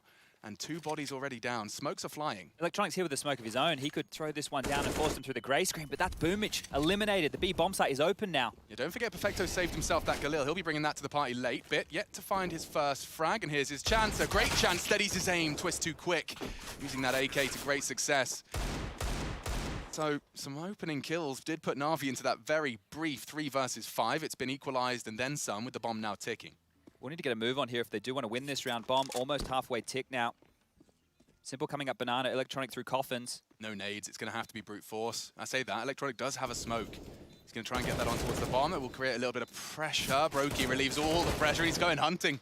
Simple will punish that. And finding even more. He doesn't have the time, but he's made this so costly. Jesus. Olaf desperately trying to hold on to his AK and just about gets away with that. Still kept very, very honest into the third. Yeah, good damage there from Navi again. Now, obviously, we're talking about the bombs going down, the knife kill from Carrigan. I don't think money is too much of a problem here, and you can see that reflected in the buy. Broky straight into that T-sided AWP. And when we saw that yesterday, that was the most impressive thing, that it was, you know, him finding impact with the T-sided AWP. Now, that's not easy to do, nor is this. Bang! The one bullet followed up by Simple. Both of them stylish to start off round number 3, but mopped up and saved there from Broky. The interview from Broky as well was just a great little portal into his character, isn't it? He was finished for a second there. Yeah. We know a couple of soft-spoken Latvians, though. That's very true. Oh, Oh, now that's not quite worked out well for Electronic. You can see him just rolling his eyes as it's not achieved the goal he had in mind. Simple bringing out that CT AWP for the first time. Yeah, that's still going to do the same job. It's a bit scuffed, but nobody from Faze here are going to be tempting their luck up through middle. Simple's going to peek out with the AWP, and he strikes. Olof down, an opening for Navi. Now, they've openings in the last round, but they still lost, so can they convert now? The rifles are out. Lots of pressure on Perfecto now. We saw him. A glimpse of Karrigan. They'll smoke regardless. It's forced to rotate out of Simple. Don't forget, this is a heavy disadvantage for FaZe. They've still parked Rain over towards App, so it's technically a 3v3. If there is a commitment, fully flash confirms there's still presence there, and Simple's going to be posted up here.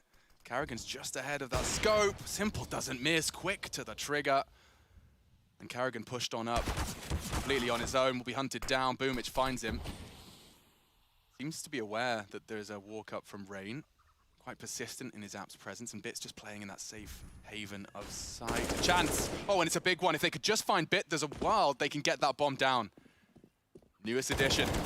Filling the shoes of Flamey and has so far done a bang-up job. Broky, however, has been a star in the making for FaZe Clan. Bomb to go down. 1 versus 3. Navi will treat him with respect. Grouping up, and he's taking some liberties here. Take your time, Simple.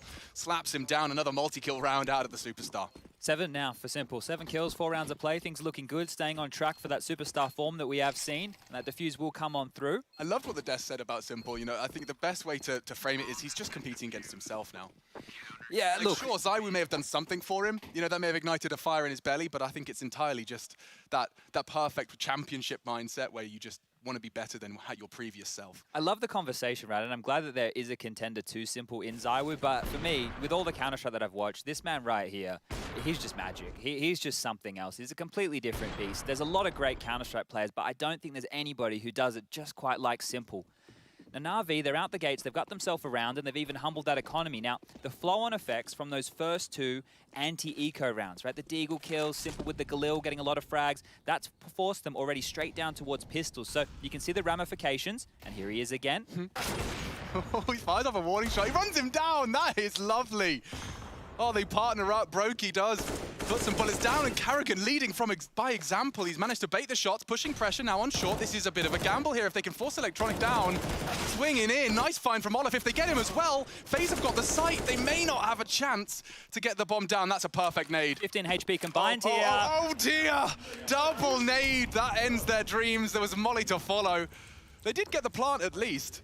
Yeah, well, they've managed that, I think, every single round right now. They've been getting that bomb down, keeping that economy flowing. That's going to help them out with the buy. But that was a sketchy round, right? A round that I'm talking about, yeah, the ramifications. Navi have done a good job of grinding the economy down. They should get an easy one next minute. Simple dies. The pressure's on A. They're going 1 for 1 at best, and that almost fell apart. Perfecto looks like he's been testing that arm.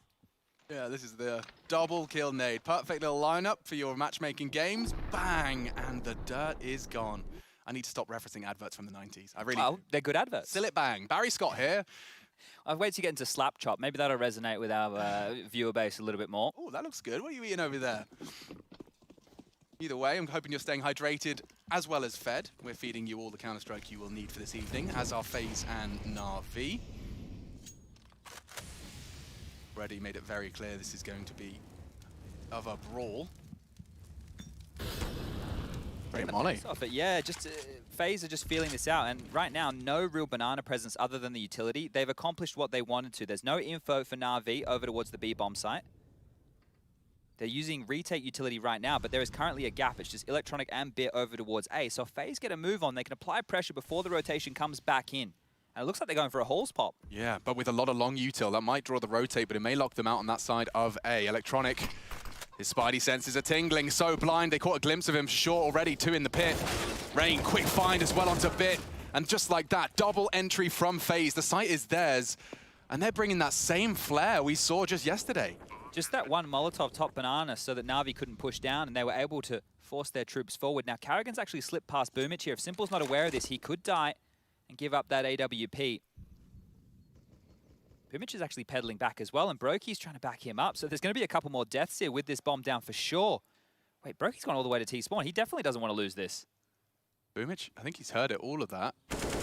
And jumping around with his AWP, it's now taken away. Should be recoverable, and Boomich could be hunted down here. It looks like Karrigan set his sights on him. Oh, nearly had the angle there. Should at least have a shot at this. Yep, spotted him out. Damage done. Twist has done some parkour. And submits it to the Stora blog. Good stuff, 4-2. We'll see the FaZe Clan boys not only find the round, access to the site, the lovely entry fragging onto that pair, Bit and Electronic. We'll be seeing them tested a lot, it seems. Yeah, during that setup there, as we mentioned, it was 3 players over towards B. So Bit gets all that long utility coming into his face. He tries to get into the site to tuck in time, and he's just not able to land the shots. The same with Electronic. He's expecting them all to be flooding out of apartments together, but they had already beaten that. He was blind when 2 players had gotten out, so it was really good spacing from FaZe in a moment like that, but the money's still good. And Navi get themselves another buy here, but one more round for FaZe, and oh, dearie me. Break that economy. Simple is trying to be hyper-aggressive towards mid, isn't he? Certainly is. Broky going to be cut down to size. Boomich and Bit this time combining. So that's some info at least. The fact that Bit was last seen dumping nades on bananas implies there'll be a lot more nades to follow.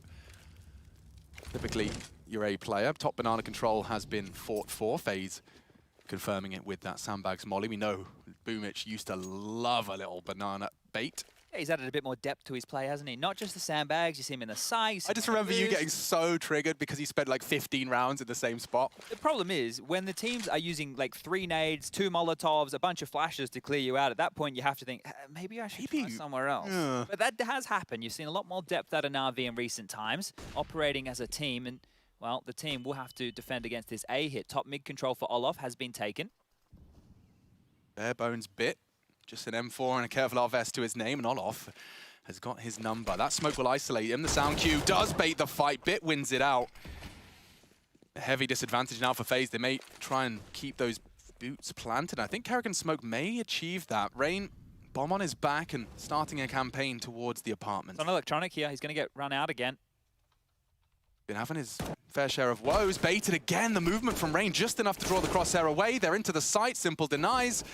Karrigan falling as well. Just Twist now. Canadian Sensation has already found 2 of the 5. Electronic keeps a lid on it. And we will see Navi close that gap to just 1 round. Yeah, good recovery there from Electronic. We were talking about how he struggled before. That time cleans up the mess, no dramas whatsoever. And the reason, just maybe you're thinking, why is Simple bothering to rotate over towards B? Well, Bit had full mid control, right? So at that point, you're going, okay, well, there's lots of info here. They are throwing smokes over to the site where we don't have much information. He'll start cheating over, and he just hit pause. He head back in time, and he even bailed them out in a big way. So 4-3. 6 days, though. That's crazy, yeah. Navi back in the studio. Been hard, nose to the grindstone in preparation for this semi-final. Yeah, I just want to be clear. I'm including today as prep time. Yeah. Well, what time is it? Yeah, they've had from whenever they woke up this morning or this afternoon. Maybe those gamer hours are in play. Oh, Stagnades convert. Boomich down. Now, they'll surely operate under the assumption that rotate's on its way. They've at least pulled 1 back, and it's Simple. Of all the players to find and to pull into the B site, it's Simple. This is where Karrigan did his best work yesterday against Gambit. When they had that, you know, even when they went 1-for-1 and they were operating in 4v4 situations, he was able to pull these rotations back and forth. And right now, Navi don't have any map control whatsoever. Sure, they just had their eyes on mid, but now that that smoke is cleared, there's no information. This is a broken buy from FaZe. Look at what they're operating here with just a couple of flashbangs and 1 smoke. So it feels like they're going to commit towards this B bomb site. They have to hope that this utility is perfect. Are they going to go for CT or are they going to go for Coffins? Coffins would be ideal. That's where Simple's playing right now.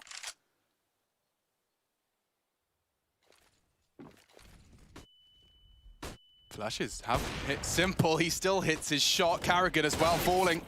Simple standing strong here on the B side. Man advantage maintained. They've got 30 seconds to solve this mystery, and now finally bait the shot successfully. A bit of control for Twists and Rain. But there's no util. How will they get that bomb down? How will they defend that peak from Simple? He bides his time himself. I think Electronic caught a glimpse on the orange peak, and they do line up for him. Lovely collection. Another multi-kill for him in the bag. Looks like he's getting his feet back and firmly planted in the server after a slow start. And as I said just at the caster check-in, I was just saying that, you know, I think with FaZe's form at this point, Navi are going to require the full 3-man package. Simple, Bit, and Electronic have really partnered up to be the heavy fragging presence of this squad, and so far so good. Yeah, and Bit is the question mark again here, right? The thing is, he did have a good group stage. There's no doubt about that, but now it's the playoffs, and we had the same conversation with Gambit. Bit falls into the same category as 4 out of the 5 members on Gambit, right? They're not tested in this environment. Now, sure, it's not even the big arena with people jumping up and down and shouting and the crowd roaring, but it's still a LAN environment environment where the pressure is turned up, right? All eyes are on this event in the calendar year of Counter-Strike right now. So if Bit's even able to replicate... Oh, Simple is just really jostling for this fight towards mid. He's such a jarring presence right now. If he starts converting those kills, Faze are going to have a real rough time. Olof taking some real chances, and he connects 2 bullets to the thigh of Simple. Quick snap out of Bit as well. Unarmored Deagles. Shouldn't be much more to write home about after those just tests. You see Olof dipping his toe in the water and not far off of taking the scalp of Simple. Twist lingering in that app smoke could have a shot. The warning shot straight into the poultry. Yeah, get rid of those bloody pesky chickens. They get in the way more often than not. Do look like heads, especially when you're holding those headshot angles. Simple will collect another here in round 9. Makes it 11 total. I think one of the big questions for FaZe, obviously, is are they going to be able to fake Navi out in the same way they did Gambit? Because that was a huge part of their play style. Is Broky going to have another absolute blinder? Already looking good at the gates, right? 4-4, likely to be 5-4. This one is only a matter of time now that we have roughly 35 seconds left. Twist. He's going to be set up for success here. Could have the element of surprise on that re-peak. Did Simple just jump for info? Yeah, tucked down. 2 to find here and going for jump shots. Not a bad contribution, but it will be 5. Navi will seize the lead. FaZe definitely resting on that comfortable 3-round opener.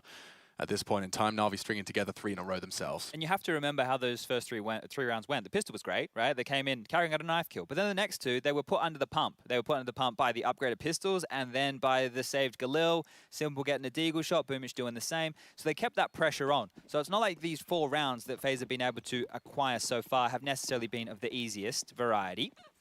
But the guns are back out this time. No T-sided AWP for Broky. And, well, Twist is going to send himself up banana here. Might get a duel onto Boomich.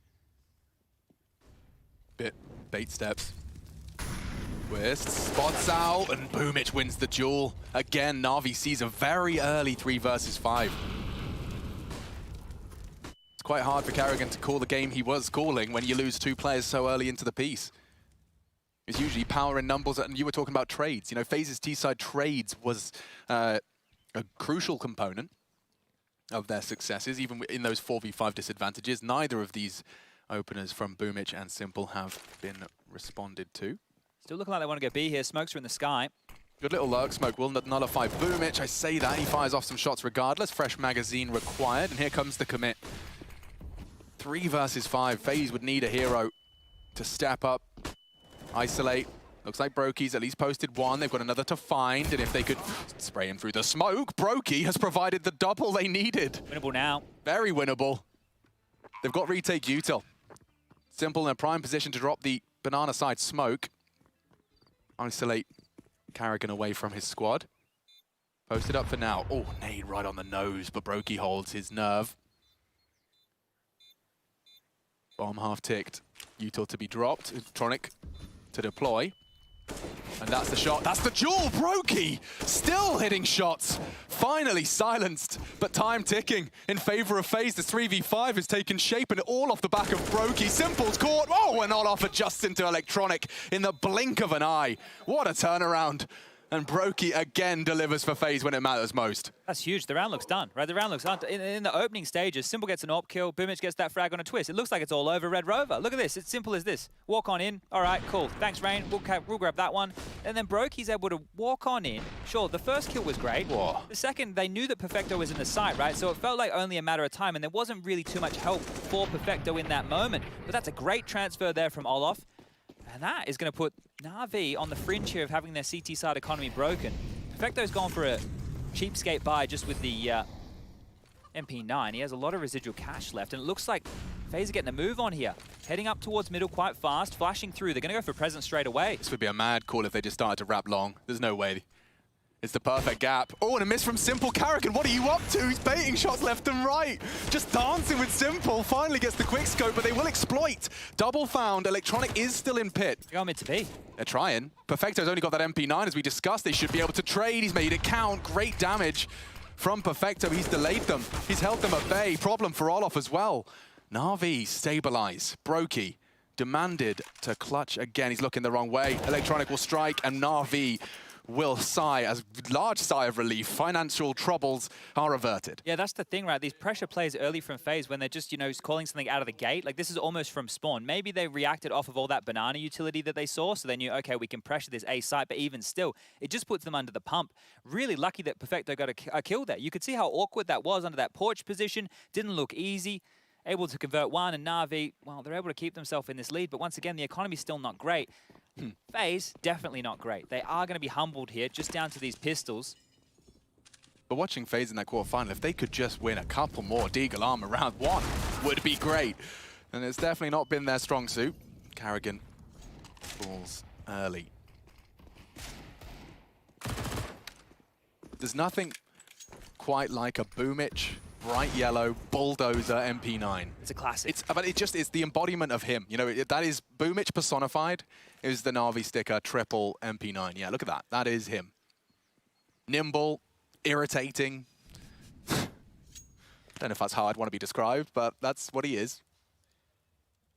I think it's great to see how these in-game leaders have kind of chopped and changed the way that they actually progress into the games. Like, for the longest time, it was believed that in-game leaders need to stay alive in the middle of the pack so they can keep calling the shots. But actually sending them forward and using them as that, I guess, disruptive factor, they can read the game quite well. And if they do slip the net, they're able to find even more impact. But here we go, Broky again. Why do I feel like he's about to blow Perfecto's head off? Okay, that's great. Tags him off in the elbow, and that forces the util out. But Navi hold their nerve. So wherever Faze go, they've got a 3v2 into the site, counting on their individuals with their weapon advantage. Don't forget, no armor really, shouldn't be too much of an issue. And yeah, looks like that's exactly what Navi needed. They'll grab themselves a couple of sidearm upgrades, but that will put them onto 7. Now, one of the things to note here, Faze so far, if I am, well, if I got my glasses on correctly, so far they've gotten 4 opening kills on this T side. On the other side, for Navi on the CT side, Simple has 3 opening duels successful, right? It's just that AWP being quite jarring. He's definitely contributing in that regard. Now we're getting to the tail end here of the first half. Faze, I'm sure they would love that 6. 9-6 would be pretty good. Simple, very comfortable, peeking down middle. More than comfortable. He's actually taking some chances. Good nade damage elsewhere. Simple will cancel on the second mid prior to Wolof's arrival. Boomich in his same hidey hole, tucked into the sandbags and tagged up by the util. Oh, there's a huge rotation right now. Simple's headed all the way back over towards B side. I think they're going to post him up with the AWP. There's 4 there temporarily. They're trying to chop and change, but already it looks like Faze have surged forward a little. Top mid is theirs. Electronics under the pump here. I don't think he realizes it just now. He wanted to actively contest it, at least confirm the info. I don't think he took a glance, so right now, top mid lost. Oh, they're pivoting back towards B, so back and forth. Faze are a bit of a pendulum right here. Still lots of time to do this, but they need to push Simple off the line top banana. He has the AWP, but he hits the shot. I wonder if that'll change the plans here of Faze. I know the AWP now is over towards B. Is he going to keep rotating? Are they going to keep moving him around? This has been such a dynamic one. We've seen them, I mean, almost every member of Navi has been on B at one point. Just Electronic, the exception to the rule. Oh, I think they've had enough of that. Back towards A we go. But there's still 45 seconds, Chad. Don't you dare lock in your final answer. I don't know. Well, they keep knocking on different doors right now. I don't know where Faze want to go. Yeah, but a knock-a-door dash. Smoke's deployed long side. That will surely incite Boomich to dig his heels in. 2-man pit setup as well. We saw how potent that was from the Kovac cousins in our first semi. This time it's from the CTs on the defense. Perfect peek on the flash. Electronic caught a glimpse of more. And he hears the steps. It should just be a brawl. No one's looking. Olof's his next victim. What good find from Bit and Electronic, and they combine for a perfect defense. Yeah, cleaned him up right there. And for Faze, it just never felt like they could hit a site that they wanted to go to. They're trying these fakey boy stuff that was working against Gambit yesterday. Here, it doesn't feel like they're stringing Navi out in the same way. And maybe that is because Simple's happy to charge down mid with an AWP. Then he's happy to rotate over a post-up in Banana. The CTs are happy to take these fights. They're actually going toe-to-toe with the Faze individuals right now and not giving them much space to work with whatsoever. That's really good scenes out of Navi early. But yeah, I suppose that's a real luxury for Navi as a squad and for Boomich in particular. You know, if ever you're concerned about the A site, you can just say simple, play B. Yeah. Cool if you think you need help. That's it. Stack. It's like when Zywoo was able to play B for Vitality for that period when they had Navira in there and their CT setup just started looking super strong. Like whenever you want to really batten down the hatches on the A site, just give Simple a call. Send him over to the second letter of the alphabet. Again, just the Deegs for Faze, going to be saving their pennies, investing into that final round of this T side. Ooh, nice wide strafe. Simple got the trigger discipline to bide his time for that shot. Couple more chances, the nades are going to hurt. Ouch. And if Bit puts his head in the vise first, ooh, simple. Struggling to hit Karrigan for some reason. Enables Karrigan to at least take Bit down. Trying to get across, he doesn't let it happen, not easy. And they hold it, lock it down. So we've just seen Electronic and Bit lock down the A round, and we've just seen Electronic and Simple in the following. This is looking pretty comfy, right? Just remember, sure, they have 5 rounds on the board, but 2 of the 5 so far, they were rounds where Navi were very competitive. They were playing the long game. They were harming that economy. And more often than not, yeah, I know, he has 19 kills. I know. The thing is, if we just talk about that, that's all we're going to talk about. So it's like we're screwed no matter what we do. The guy's going to kill everybody, but we can't talk about him the entire time. No, because then it's just a circle jerk. Yeah, I get it. There's definitely other elements to this. We'll do our best, right? It's not easy when the guy's almost dropping 20 in the first half. Yeah. Just on track for the 40 if he keeps that up. Well, he's on track. If he gets an ace here, either in this or the grand final, if they make it, Simple will break the record. Right now, in big events, players at the most, Simple has tied that record. I think there's 8 of them in total, with 3 aces in a big event. If Simple gets the 4th, he will break the record. It's kind of crazy to me. No one has ever done that. They've all, like we've had multiple people get 3 aces in a tournament. Yeah. Okay, so records could be broken on this map, never mind in this semi-final. We almost did it right there, 4 kills. So if Electronic didn't get that frag, we would have been popping off in a big way. Celebrations, the streamers come out. I think they run out with a cake. They take a timeout. Peter from HLTV, he teleports in. He gives them the award. I don't know exactly. Well, you know the admins have got the gloves on? That's just in case we have to get the what are they called? Twizzlers? No? Twizzlers? Sparklers. Okay, I think Twizzlers are like a sugary dessert. Yeah, no, that's definitely. Or turkey Twizzlers, which were just processed pretend turkey they served in canteens. Okay. You ever have a turkey Twizzler? I don't think I did. Wouldn't recommend it to a friend. Yeah, I might avoid that. Now, it looks like we have a little bit of a timeout situation here, ladies and gentlemen. This is of the technical variety. So back to the turkey Twizzlers. Well, look, I don't know how long we have. Hopefully it's not too long. But we have our favorite observer with us right now, Rushley1234556. Rush, are you with us? Hello? Now, before we get back in, your mic is terrible. Say what you want to say. I just want to say hello, Shroud, shout-outs. Well, that's pretty much it. All right. Goodbye, Rush. All right, see you later. Our boy Shroud. So, yeah, Shroud noticed one of Rush's pro tips, and he seemed to enjoy it on his stream. So Rush just wanted to say hi, you know. So I would give him that opportunity. And it's good we got it out of the way in the first half of the first map, because hopefully this one delivers, just like the Gambit series yesterday, and we can get some absolute bangers of matches coming everybody's way. Yeah, I mean, I kind of got mad at myself for writing Faze out at times, because every step of the way, you know, they don't make it look easy. It's always like a bar brawl. They're always walking with a limp at the end of every map, but they've done it. You know, they've done it to Vitality, they've done it to Heroic, they did it to Gambit. I'm just going to sit back, relax, and enjoy the show. Navi, however, if they can post themselves a 10th here, this is Faze's pick. It's what they consider their best shot.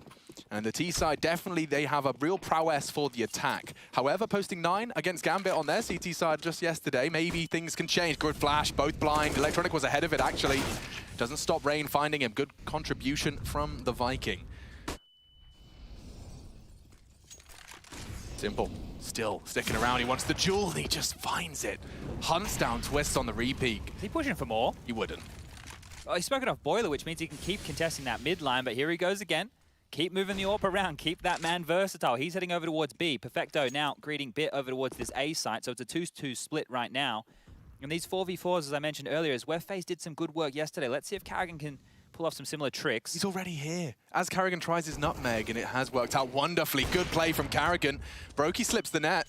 Flash forces Simple off the line.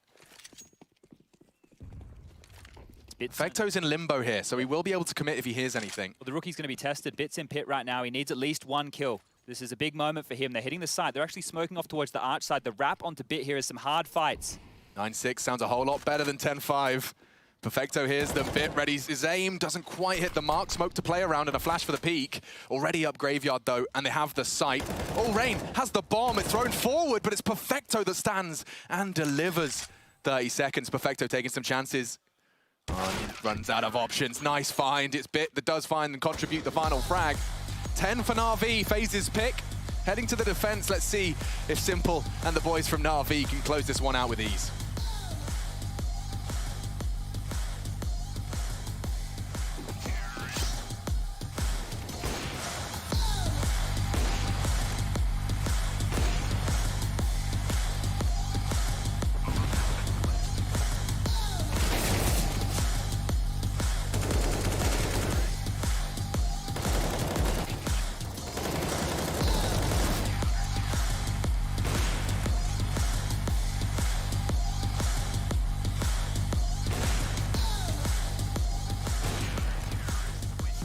think you know everything about CSGO?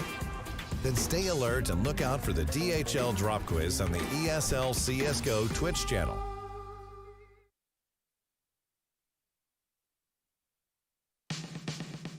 Built in 1923, this quaint town that's surrounded by rolling hills and stunning cypress trees is not to be missed.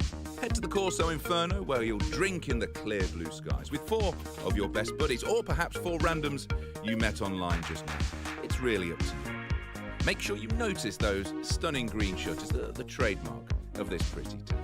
You won't want to miss a visit to one of the courtyards with their stunning floral displays and water fountains, perfect for a quick refresh after a hard morning. There's currently a bit of work taking place around Inferno, and you'll see a lot of scaffolding. Now, don't let this put you off visiting this picturesque town. The scaffolding will give you clear views and quite possibly a vantage point to take that perfect shot. You can head to the main courtyard surrounded by small traditional buildings and throw a penny to make a wish in the wishing bowl. Better be a good one. It could be your last. And then we recommend a stroll past Vino Orti or La Mia Orto. Be sure to take a picture, both infamous in this town. Also a perfect moment to take a quick breather, perhaps in the shadows. If you want some fresh air, why not head for the fields of vegetation? Just be careful who you might find there, because a careful traveller isn't a live traveller. There's some pretty spectacular accommodation here in Inferno. Sprawling hotels with dark and not at all creepy lighting. Definitely not sinister fans, and plenty of dark corners for those friends who you've been avoiding to hide.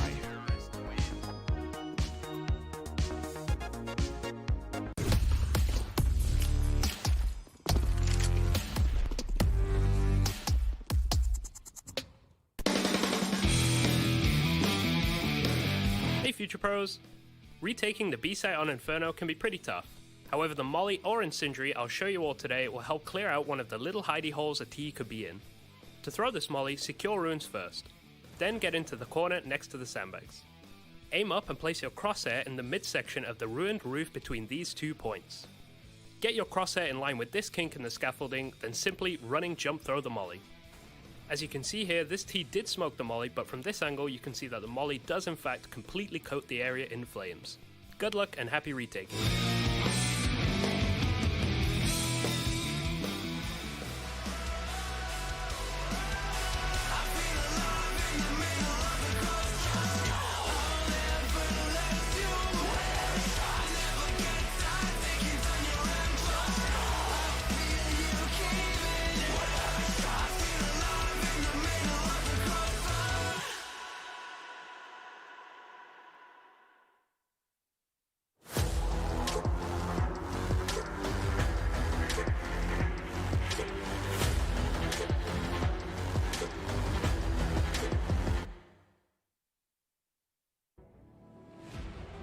Natus Vincere, no stranger to victory, born to win, as they say in Latin, and we'll go up against them is Faze Clan. Certainly looking good for it, at least 10 to the good. 5 posted by Faze on their attack, and definitely seeing some of the stars of that roster thrive in this LAN environment. We're into the semi-finals, looking to separate these two. Definitely a hot favorite is Navi. And in the center of them all, I just realized Simple's in the middle, not breaking that in-game leadership central seat trend. I had a tweet the other day. Someone actually had been paying attention to all the cameras and had written a list of like the players who were sitting in the middle. I don't have it handy, but I think there was quite a few that didn't have the in-game leader sitting in the middle. So look, back in the old days, that's how you do it, right? The in-game leader in the middle will call the shots. Some of the variations to that is having your AWPer in the middle so you can see more players' screens. Right? Also, yeah, I was just thinking, it's based on setups as well, right? Like who gets to see their teammates monitor if you're on your CT setups. I imagine that's a big influence. Well, that's why by having that, and just so everybody knows here, look, we want to get the game underway as much as you do, but we're having a PC replacement right now. So bear with us, right? We'll get that one fixed ASAP. We want the best conditions for everybody in the server right now. This is a semi-final. Winner will go on to play G2 in that grand final. But yeah, as you were saying, having Simple in the middle as an AWPer or other AWPers in the middle, because you're moving around, right, a lot as an AWPer, you're able to see the information. You're not only just trusting what your teammate is calling, you can reference the exact angle that they're holding. You can do all of that, right? And that's some of the things being on LAN. That's what gives you different elements here to play with. Yeah, and you don't even ever have to ask those questions like, any one banana, you can truly just glance at his monitor and answer that question for you. Now, make sure when you do that, guys, if you ever go to a local LAN and you try that maneuver, make sure you're not just holding an angle in the open like a tit, because that's the moment you look away from your screen and they strafe out and they headshot you, and you never want that to happen. That's already frustrating enough as it is. Yeah, but all this nuance we're discussing is part and parcel of what falls under the experience. Sure. When we talk about experience, these are just the quirks and the nuances that are part of the game we love. Counter-Strike Global Offensive, for example, with Bit, he's got a couple of heavy lessons to learn during this. This is his playoff run, S-tier tournament, a lot to be processed for him. It's a lot of new information, and already seems to be a really great addition to the Navi roster in terms of just not having the nerves get the better of him. Yeah, sitting there at 9 kills. Not too many dramas there. Perfecto has 9. You got 8 for Boomich. Obviously, Electronic into that second star, still continuing his good performance with 13. And Simple, well, 21 kills for him. We'll go through Faze as well. Right now, Broky and Twist, they're topping the scoreboard with 10 apiece. Rain, the next with 9. 5 for Olaf and 4 for Karrigan. And maybe we'll pick up that Karrigan point right now, because if you were tuning in yesterday and you saw the Faze versus Gambit matchup go down, Karrigan was quite instrumental in some of their T rounds about finding space or finding entry kills. Now, on the T side just there, at one moment, I think he had about 2 kills, right? So he was struggling in a map like this. And I think just the jarring nature of Navi and how hyper-aggressive Simple was being with that AWP meant that more utility has to be used before they can take all that space, right? So a bit tougher of a CT defense to break than Gambit's yesterday. But everybody's just having a chat. So this one might be a lengthy one. If you want to go grab a snack right now, go to the bathroom, now would be the time to do it. Or if you want to sit here and listen to Alex and I do one of the favorite things in esports, which is called filling, we'll probably smash it, and at some point it'll turn into a podcast, so don't you worry about that. Oh, careful now. We nearly read all the notes. Sure. Well, I don't know. Is it is it Cyrillic? Yes. Okay, so that right there, I have no idea. I'm just getting through with the English letters, actually, to be honest with you. Yeah, well, I was trying to. So I wanted to be able to say the Navi players' full names. All right, give it a crack. If you're a Russian speaker right now. So from my understanding, I was talking to Carmack. He tried to help me out a little bit. Right. The K is often silent. And I'm really scared of saying bits, so we'll do that one last. Did we have serious Carmack, or did we have Carmack that's going to troll you? It's not. I don't think he's trolly. Okay. But Alexander Kostilyev, we can do that one. Yeah, and right now he's playing with his keyboard. What is he up to? Is he taking all the keys out? What's going on here? Imagine if we were actually just waiting for Simple to build his keyboard. Like, sorry, I just got new keycaps. Got to change them. Yeah, no, Bardov sent them to me, actually. Gotta. Yeah, Bardov making all the keyboards for the pros. That would be like he would be like back in the day. You know how they'd craft armor. You know, that's Bardov. Okay. He's in there in the workshop. So Electronic and Simple I can do. Denis Sharapov. Okay. Love that. All right. I think Sharapova. That's how I'm doing it. All right. Is that a tennis player? Yeah. Okay, yep.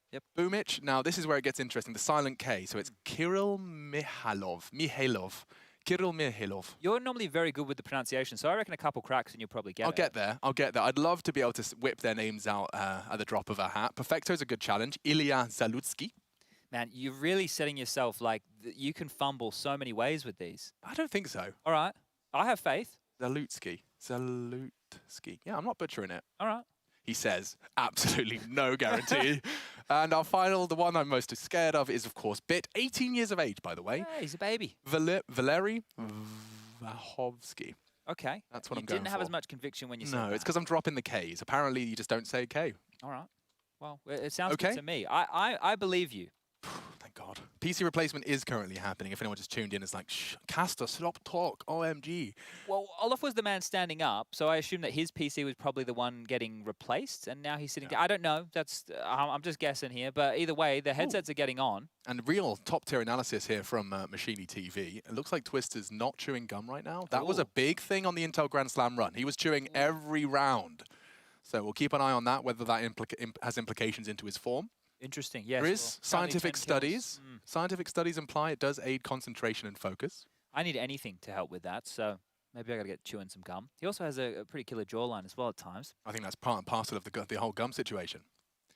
Anyway, talking of nonsense, let's maybe just quickly rehash how that first half transpired, because chances are a couple of new viewers have joined us during that timeout. All right, well, Faze, they grabbed the pistol round. It was absolute destruction. Then the second and third, it got a bit shaky. Navi went for the force buy. They took away some guns. Then on the third round, Navi took away even more guns.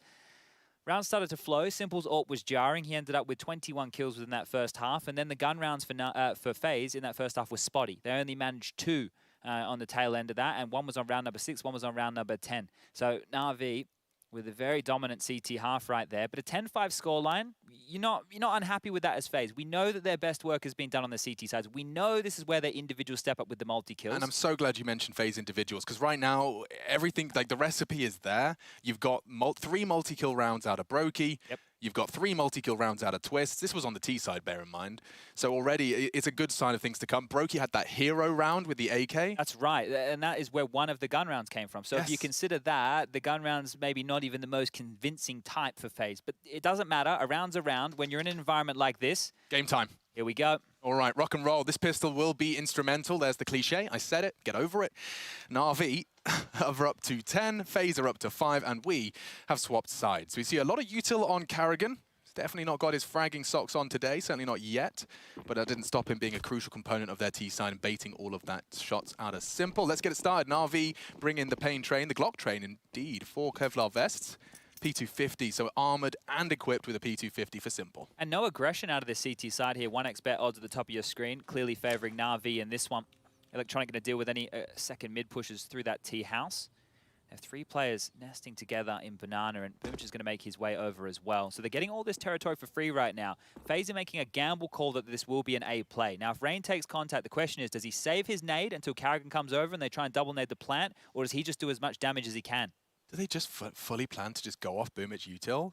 They might even just go off Simple peeking here with the P250. They have so much faith in this man. They are, like, they're peeking. They're wide right now. Oh, Rain playing a dangerous game. The little warning shot across the bow. Simple may be deterred, and that could be it. Imagine if that one tag onto Simple is enough to channel them all into the stack, and it is. They are starting to gallop towards the A site. Broky ready to receive them. He kind of wants to let them in a little bit here. Doesn't want to be too much of a force of resistance, and it's worked out nicely, tucked in. They stroll on in. 40-second mark reached. Boomich is actually heading back towards bottom of Banana. Where's he going to use his util right now? If it is towards A, this stack from Karrigan is looking absolutely genius. It's going to be a 3-man apartments pop, and Twist and Olaf are ready for this. Straight into the stack. Olaf to bait. Karrigan confirms presence long. They're into the pit. This is the bait and switch. 1 for 1. They won't expect Twists. They won't. Oh, but they do. Bit pops off. Triple kill on the Glock. Problems now. Broky can try and change things. The bomb's still not planted, and that smoke's only going to be a small guise for his bunny hops. They're both getting peppered.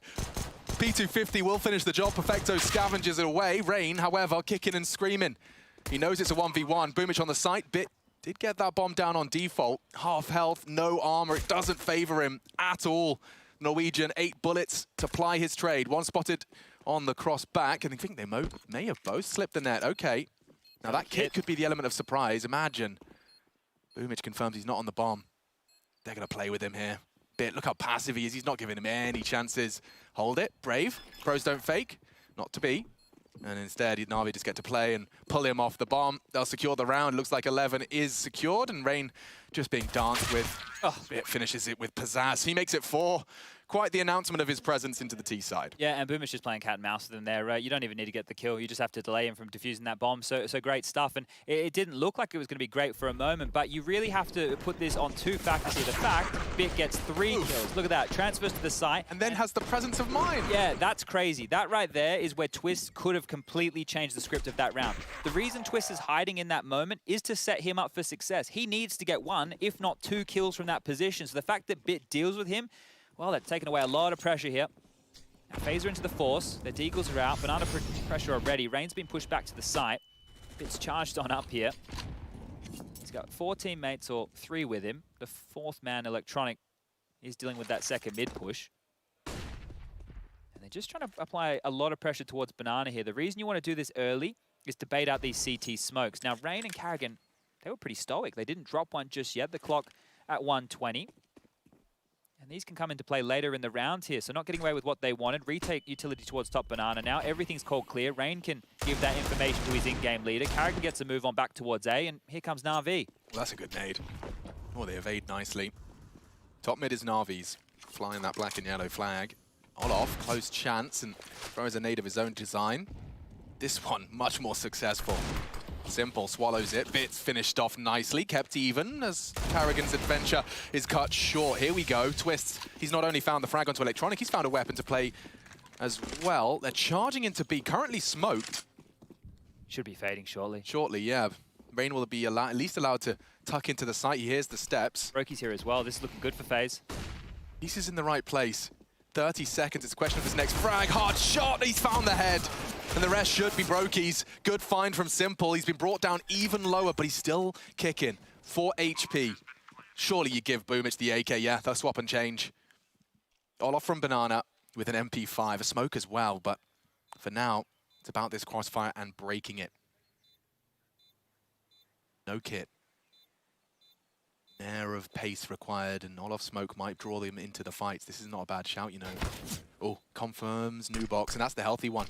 Trying to isolate. Twist walks in, Simple with low HP. You can't get them both. You can! You can! He only needs a Mac 10. Get out of his server. Oh, it just looks way too easy there, doesn't it? The HP doesn't matter at all, and he's still given a critique right here. They win the round.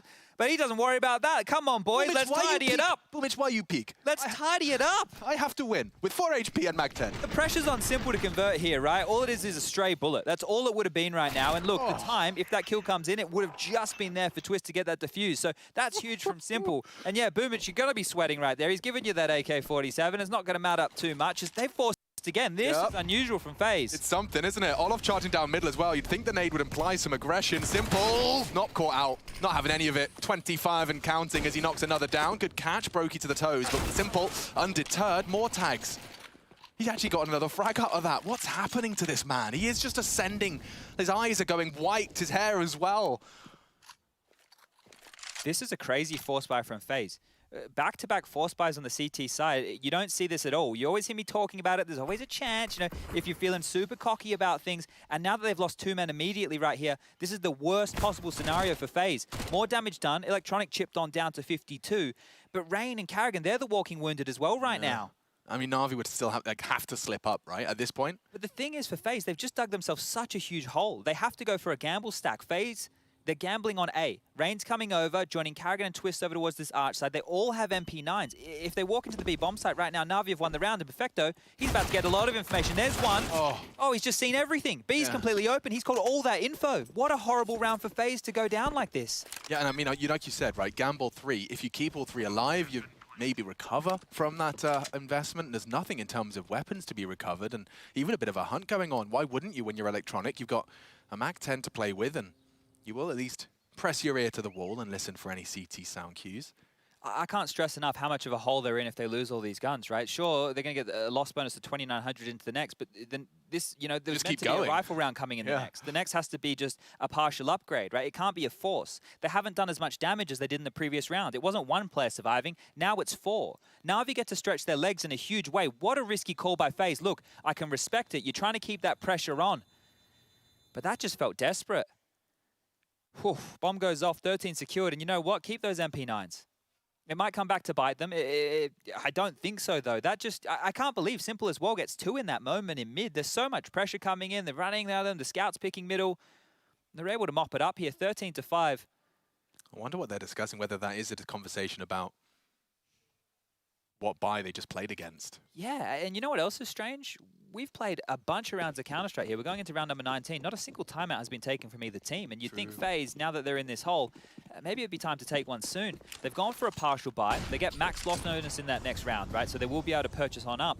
But that will be potentially just a 4 rounds out the gate for Navi, not having to contest against rifles. No rifles at all. Oh, now that's a scalp you can write home about. Olaf affixes Simple to his belt loop. Bomb to be retrieved. I mean, this could be the recovery. This would require a gargantuan effort from the boys of Faze Clan.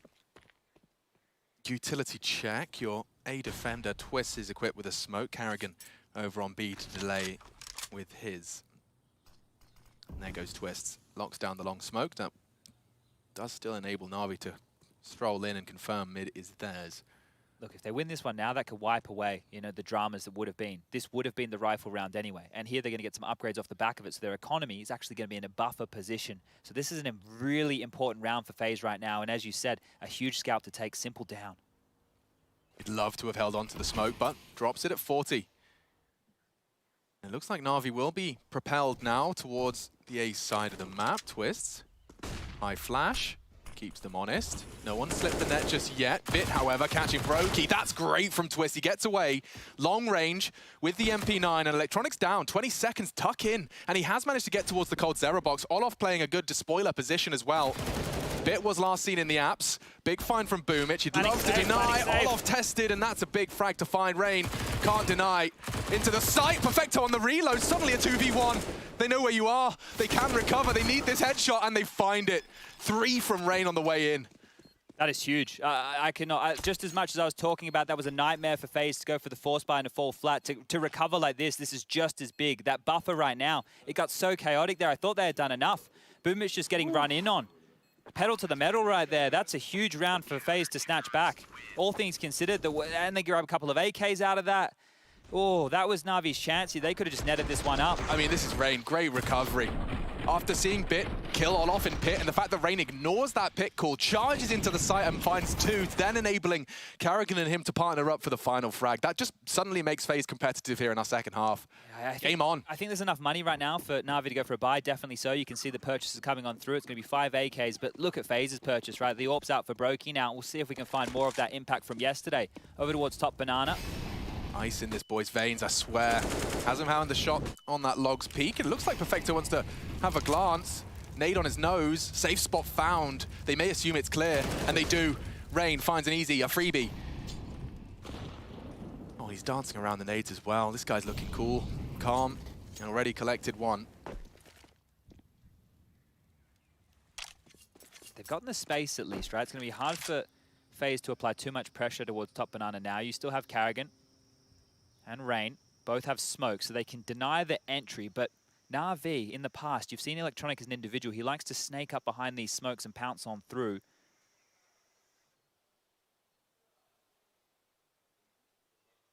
Ooh, simple.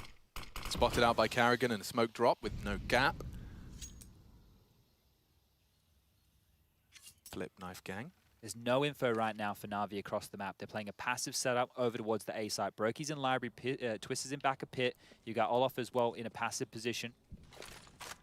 Rain and Carrigan are both in the site. It's about to be a 2-on-4 on this B-bomb site unless Broky starts rotating now. Rain's been holding this flashbang for so long. I wonder what he can profit from that $200 goodie. Does deploy it. Simple's already through the CT smoke. Oh dear, I don't know if Broky caught a glimpse of that. I think he did, yeah. He's acknowledged it's a possibility. If he finds this, that's going to be a 3 versus 4. Boomich into the site. Electronic contributes as well. The site is theirs. Broky, though, with the AWP would need another, and he's found it. Bit trying to plant. Will he deny? Doesn't opt for the wall bang. Bides his time, plays the numbers advantage. Olof working his way in from Banana. He may not be expecting someone so close. Did he catch a glimpse? Doesn't matter. Electronic confirms Banana's no longer a threat. Mission accomplished in that regard. Broky knows where they both are, though. He knows he's going to be poolside and Banana. And now it's about timing. Sound cute. Both there. Stepping in. Bit delivers the head. Electronic strafes out. And 14 is secured. That's a great one to recover there. Navi, they lost that man early. Perfecto going down to that Molotov from Rain, and well, the one that Rain's playing behind, and they're able to recover that round. And that was even with Broky finding Simple, right? The fact that he's caught him there in that moment is either sound cue or he caught a little bit of a glimpse.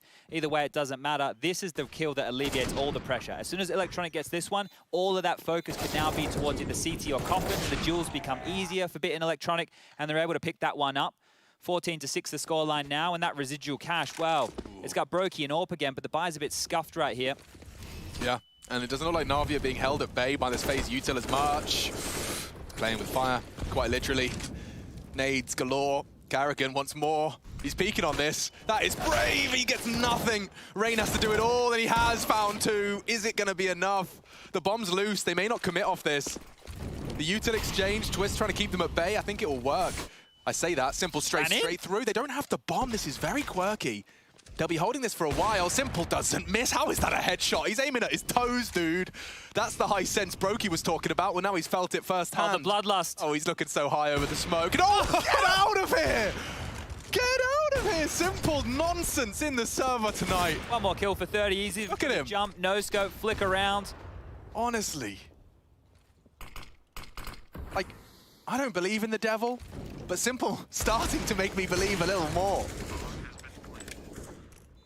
He's just here to make you atone. Oh, come on, mate. Give him a break. Give him an absolute break. The smile on the face, I think it says it all. What do we had? 20 rounds of play, and the guy's got 30 kills. Let me see these. I mean, just bullying them. 4 as well. Like, you know, he's trying to break records here. Could someone just stop stealing the 5th? That's 2 quad kills we've seen from Simple so far. Actually, no, don't give him that ace. I want to see a classic Simple taking that ace. Ace clutch. Give me the ace clutch finale. Oh, this shot, by the way, look, this is a headshot. Pay attention. Gosh. It's crazy, right? Because he just extinguished it. Oh, my lord. He's just extinguished and ran on in. Wild scenes right here. Faze are broken. Money in the bin. Looking like it could be a 16-6 scoreline. Oh, I love that mix-up. That's enabled them to find an opening kill. It hasn't always necessarily translated into a round. Now, Navi look like they're pivoting pretty quickly towards mid right now. It is just all off towards this short side with the Deagle in hand. He's been spotted up. Electronic not able to do any damage there. Information taken, so that's good for Olaf to get the info and get on out. In that video, Simple did. What's the one tip of advice you'd say to your teammates? Aim higher. I caught that as well. What role shouldn't he do? I think it was coach that was... IGL, yeah. Oh, he's tagged Olaf straight through the pit wall. They are testing this A defense, and looks like Boomich has had no issues with Twist. 4-on-4 now, they've clawed it back, and great timing. Carrigan punishes Boomich. Bomb may have been spotted. Electronic was pushed up here on brackets, and Olaf wants to have a little look. Wasn't expecting the pushed up player. Gets a little pants there, and Carrigan's taken a gamble, and it's the right one. Why is his brain so big? Oh, he's just come over and thrown a smoke, so I actually think he'll pivot back over towards A to at least deal with that arch side. So that buys a bit of a buffer right now for Rain, and it's done enough to dissuade Navi and force them back over towards this A site. But really, unless they go arch side, this is all on Broky. Oh, Carrigan's timing here. If he keeps pushing forward, he might catch them all. Oh, it depends on when they look away. Simple patrolling, confirms they're all there. Broky readies himself for battle. 5 bullets in the chamber. Needs to make him count. Bit's already called him out. Good shot combines with Carrigan's FAMAS. 9 seconds, more shots. Needs to delay. Electronic's the one with the bomb. Simple to bodyguard. He just doesn't miss it. That was his chance, and there goes Phases. Misses his chance as well. So a one-on-one is established. Electronic can finish it right here and now. It's Carrigan to try and step up for his 3rd. Electronic maneuvering around the site. Carrigan on the hunt. Just playing with him, and he does extend play. Faze say go again. Well, they keep that one alive there, and it felt like Simple just done enough one more time. That's that bloodlust with Simple, right? The fact that he's just hitting every shot. It's so hard to, you know, if it was any other player, you critique it, well, he probably shouldn't have gone for that. But how can you critique it when he's pulling off this? He's got 32 kills at this point. He's just absolutely destroying Faze. And there is enough money for Navi to go for another buy. This is one of those maps now with the scoreline at 15-7 that feels like a matter of time. But that's the fighting spirit from the captain and in-game leader over there from Faze that you want to see, not letting this one fall. And he had a lot of good info plays, right? His smoke top banana is what pushed them back in towards the A site. Broky did a good job dancing around the box. And then to just stay calm. This is a 2-on-1 situation, mind you. And converts, right? That's against Electronic and Simple. So great stuff from Carrigan there. You have to turn in moments like these. He's given him another chance to voice some concerns, to get under Navi's skin. This is a first map of the series as well.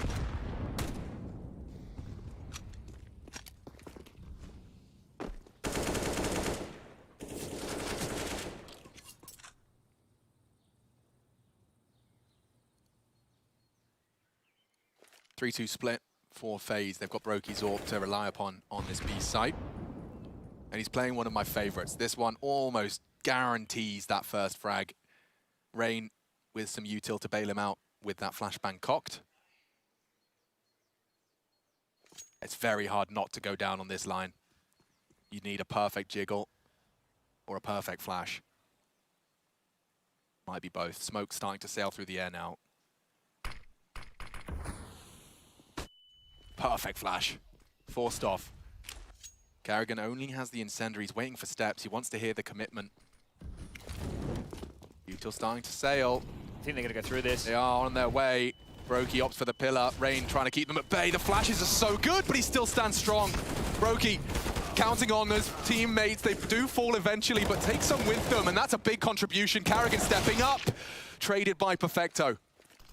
It's the A defenders. Perfecto and Bit up against them. Kid available, Smoke as well. They've got everything they could require. Will they flirt with the boost? Bit's already pre-aiming it. So much uncertainty for Olof and Twist. They don't know where they are. Veto just called banana clear. They can now focus towards spawn and coffins again. They make it clear as well as the flash goes in. Looking the wrong way. Precise is perfect, and that's Navi. 16. Clinical stuff from the black and yellow Behemoth. 1-0 up in the series and one map away from that grand final.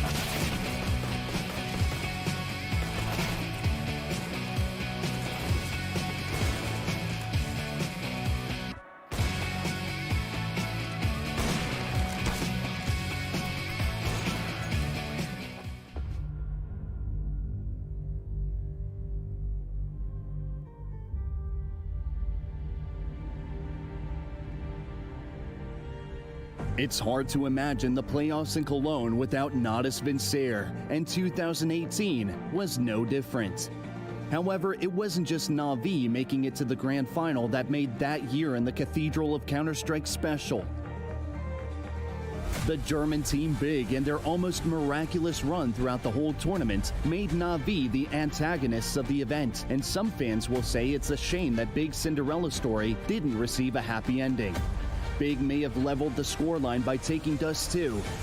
Copy left nothing to be desired. Knew that there was a possibility a player would turn around and check it. Zeus tries to hold off. They knew he'd gone into the corner. They find him. Edwards in the sight, but they already pushed back through tunnels. Tizian gets the shot. But Navi's Electronic became a herald of what was soon to come. Great mid-round calls. Now it's on to Electronic trying to isolate. Here we go. They completely surround him. How the hell do you turn that around? To do nothing about this. What? Oh, he reads it. He reads it. And an arc. A power surge right through two. What the hell just happened there?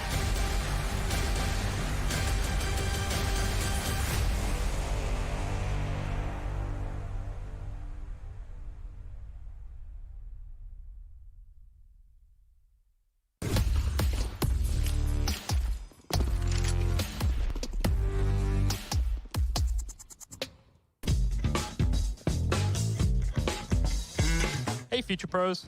For this episode, I'll show you a neat little smoke that would help you when retaking B.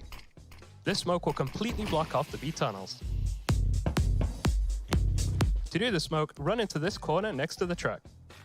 Aim as shown, then jump throw the smoke. If done correctly, the entrance to B tunnels will be completely obscured. Make sure you don't have a teammate planning on going through tunnels, as he is going to be one angry retaker if that is the case.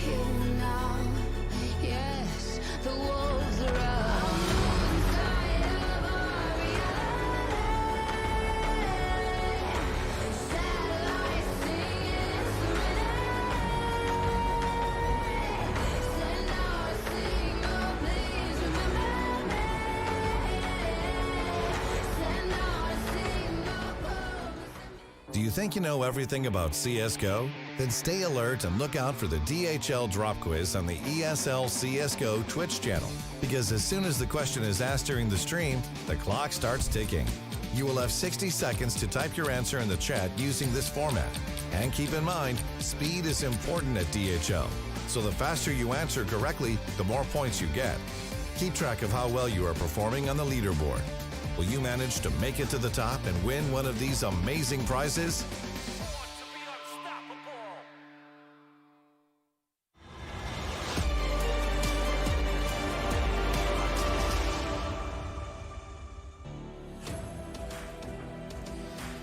All right, let's get your Twitch fingers ready because we all know what time it is. It's time for the DHL drop. Yeah. I like the little sound effects, guys. That's pretty cool. Yeah. You got any We all ones up night. there, Jason? Or? Yeah, I'll do better as we go on. I'll develop some more. Deal. All right, see if you guys can ad-lib this. Let's talk about how many of the teams in the play-in stage sport a lineup of the same nationality. Now, you can select the answer A, B, C, or D. That's going to be 3, 4, 5, or 6. You got to put an exclamation point even, DHL drop in front of that space. What you got, Maniac? Which one are you going with? I think the answer is obvious. What is it? I'm not going to say. Well, you could be wrong. That's the cool part. Anyway, whatever. You guys are no fun. I did my best, dude. That was my idea. Yeah. So step in that one. Hell no. So speaking of ideas, here's one. We'll get this simple guy, and we'll put him in a server, and we'll give him basically whatever gun he wants and let him run around and just do whatever he wants. Profit. We spend so much time talking about Simple and like what he can do in the server as an individual and his highlight plays and what he's capable of with the AWP and various weapons. Well, yeah, in one sense, it's obviously still exciting to watch it, but in a grander sense, in a bigger sense for Navi, like what he does for them is he just hand delivers them one map in the series, right? Like how nice would it be to have a player where you know when Simple's having this game and you're on Navi, it's like, all right, get the hell out the way and just do your job. You don't need to do anything. You don't need to overextend. You don't need to try and create a moment. Just let Simple do what he does, and all I'm going to do is sit back and just fill my role, and he's going to hand me this first map. It's the shot he takes from the B site onto Twist through the smoke. Yeah, that was stupid. I'm like, okay, well, that guy immediately gets reported in my match. But That's not even a question. That's how strong he is, right? Because when we see him step on that C1 box trying to get these wall shots through the smoke, we know he's already in the zone. Like, I want to say it's already too late for Faze. He's reached that point where no one is going to touch him anymore. And it's true, I mean, just as much as I don't like to just hand over one player over a map, Simple in that game, his impact is almost impossible to quantify. I mean, if you got to put some numbers, 32 kills, that's ridiculous, 124 ADR. But it's the fact that he's everywhere. If you're Faze, you cannot avoid him. He's unavoidable. He's like Thanos. And as far as I know, I think he's just one ace shy of breaking a record, which is pretty damn cool. Yeah, so he's got potentially one, maybe two more maps in this series in the grand final to find that last ace to break the record. If they get there. Yeah, if they get there. That's a question still. I don't know. It is kind of tough because it is like we always have to just talk about Simple in this situation. So I'd love to talk about another teammate, but it's just, I think Chad and Alex did a good job of highlighting it constantly. Like the early pressure in this match on their CT side of Simple peeking down mid, taking one shot, and relatively low percentage shots to actually hit and find you an opening kill and a pick. But the fact that he's always there just being a nuisance and just being annoying, that's in Faze's mind at the start of every single round. Yeah, and he's an instant punish. Look, I mean, we can talk about Simple all the way. I just want to bring a pistol round here up for discussion. Let's talk about the pistol round. Let's talk about the second pistol round of that game. Thank you for your Do it, man. Allow me to do so. Look, because this is where it really hurts for FaZe Clan. In that very much setup, they had all the pieces in the right place. They had that double setup here towards long. They had all of Meister and Twist together in pit. Navi's about to execute on the A side. You'd look at the situation, you think that's it. You know, FaZe, they have everything they need. But this is where it very much hurts because Bit is about to hit them with 3 quick headshots. And the third one, this is actually insane. This is gross if you're Twist because you've been baited out by Olofmeister, you've bought your ticket for the premium class, and you've been absolutely wrecked by Bit. This, emotionally speaking, for me, that's the end of the game. Okay, yeah. Yeah, that's probably fair. Pack it up, everybody. You heard it right there. Maniac says it's over. Cut it out. I mean, it is kind of an awful feeling. They had a bait set up on Rap side, they had a bait set up in pit, and they had 4 players at the A-bomb site, and then they still get demolished. I think that actually only netted them, what, like 2 kills, one on Simple at Rap and one the first player jumping in pit. And, I mean, that setup is designed to just win you the round, not get you 2 kills. And it was a good call, too, all things. It's the perfect one. They kind of play around with the and idea they didn't rotate to the B-bomb site at all when Simple applied pressure there. So, yeah, FaZe, even in rounds where they're doing everything right, still just getting smacked around a little bit. So let's be realistic here before we get into this DHL drop, guys. We have another map of Mirage. All right. So how do we feel this one might fare? Will it be just slightly different or no? I think that FaZe Clan is not going to be hit by the same brick wall on their T side as it was the case on Inferno, right? I think Mirage is very much a signature map for Kerrigan and the way he likes to play. I'd like to believe that FaZe Clan can put up a better fight, right? Just a better fight. Just give yourself a chance. Give yourself a chance. Give us something. I've been very much impressed by how he maneuvered that T side, and I believe in a fight.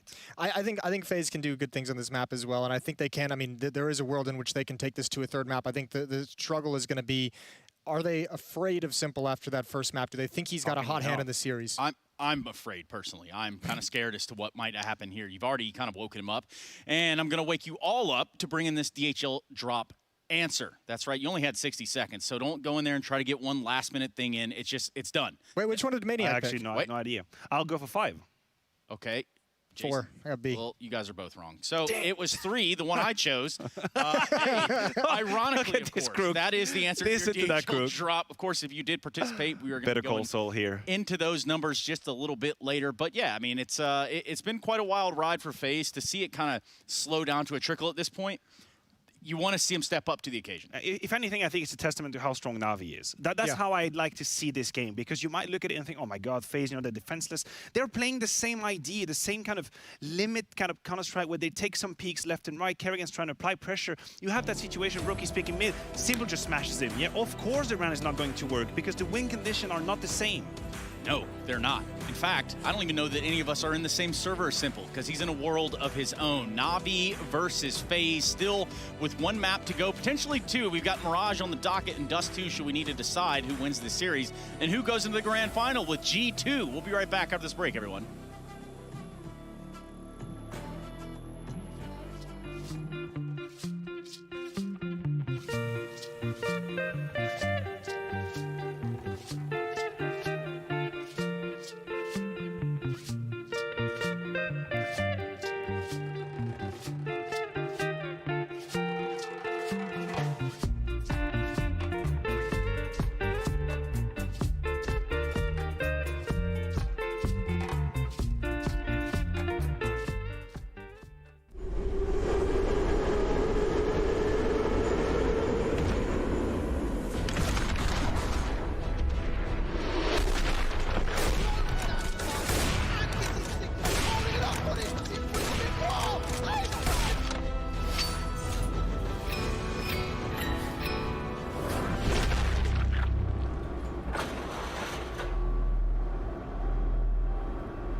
First game is online. Okay. What's the score of this game?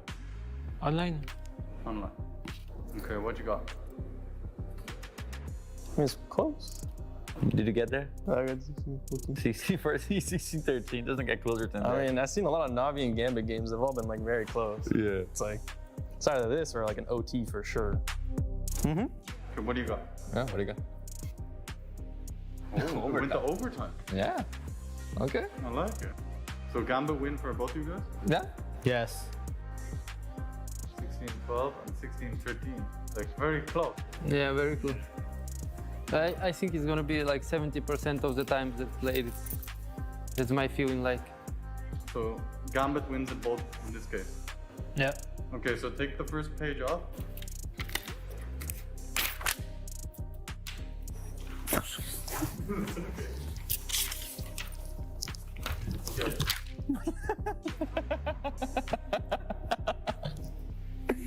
The same game, but this one is on LAN. Ah, now it's LAN. LAN final. Serious shit. Yeah, I think almost the same. Если Гамбит дойдут до финала на лане, они также наберутся опыта и лана, и они будут так же играть, как и в интернете. Я думаю, что они выиграют у Нави.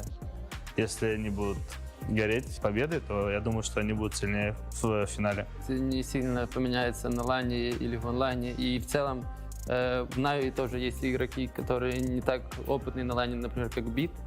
Поэтому и Гамбит до этого играли на ланах еще, когда они назывались Гамбит Youngsters. Поэтому я думаю, это не сильно изменится. What you got? The score's the same. I still believe it'll be the same. I changed it. Yeah? Well, I had to change something. I'm sorry, calling Navi onliners right now. Nah, Navi has got the experience, so they're gonna squeak out like the last few rounds. You know, They have a couple new players though. Don't forget about that. But you know, watch. Simple's like, trust me, it's gonna be close, like 14-14. Then Simple's gonna go off the last 2 rounds. Okay, show us what you got. Oh shit! What is it? This big a difference? Yeah. Why? Because Gambit is a really good team. I think they're gonna perform in LAN, but maybe not directly and not in front of the crowd. You know, if you don't live this experience, you cannot imagine what is it. And I think even it's bad for them if it can be really good, but It's not the same, and they are out of the comfort zone, I think, and they can play differently. But I respect them, and I think they're gonna perform well on LAN too. If Gambit still wins in both cases. Yes. Yes. You think they're that good? They will always. Yeah. Yeah. I don't think this LAN will be like would choke them. Yeah, they're playing together, so I think they'll have the same results.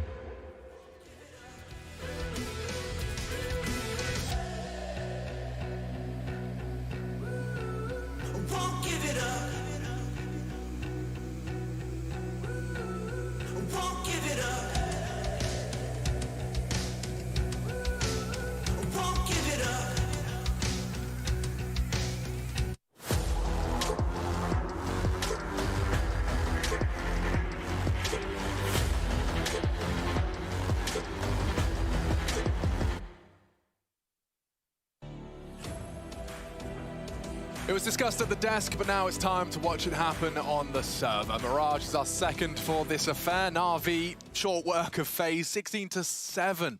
Quite the thrashing. Now we head over to Mirage, which is technically Navi's turf. However, the desk sentiment seemed to imply it's not going to be that brick wall that they felt like they were running into over on map 1. Yeah, I think this one here could be highly contested as we get Mirage underway. Faze have played it 3 times in this event alone. They've won it every single time. Scalps of EG, Vitality, and Heroic have all been taken. So Faze, they're not out of this one just yet. Mirage, a place where some of their individuals do their absolute best work. And Olaf, his stats on Mirage in this event alone, they're looking good. So turn your eyes to the Swede and see what he can deliver here, because Navi, they're knocking on the door of that grand final. And here we go, pissed around underway. Navi on the T side and over towards the B bomb site. They're heading early. Off the man in question, volleyed out of position. The 1x bet odds favor Navi even more so now. It's blown out for Faze. They're just going to commit to B. Lots of util. Carrion's got the incendiary. That's not bad. Not a bad cop. And ooh, they're in. Needs a headshot. They're just too bouncy. Does actually pluck Bit's head from his shoulders, and now 1 bullet left in the chamber, and he won't have a chance. Jumping into his face. Olaf's met Simple as well. And Rain and Twists going to be well disconnected from the pack. Well, Boomich has heard this as well. He's coming a lot now. Rain would need the insta headshot. Crawls into the crosshair and oof, he's found it. Okay, game on. 3v3. Bomb ticking every second in favor of Navi. Simple to check in on apps and looking for Rain. And oh, it's too easy for him. Just been smurfing in our first map, and okay, couple of taps. Broky actually aggressing on the reload. Time-sensitive mission for him, and just being played with here. They'll be able to run that clock down. It's a good headshot. I'm not sure if Electronic can contest that. Baits the shot, hits it. Lovely stuff. Definitely looks like Broky's awake tonight. Yeah, crispy shots right there, and the extra money is going to be fantastic for him going into what should be a Phase 4 spy here. Everybody from Navi goes down, but crisis averted. Round gets lobbed onto that scoreboard there, and they kick it off with a 1-0 start. There's Robin, the coach of Faze. Oh, that's not what you want to see, is it? When your Faze clan second round forced by to see a simple Electronic go for full Kev AK. Yee! Let's go.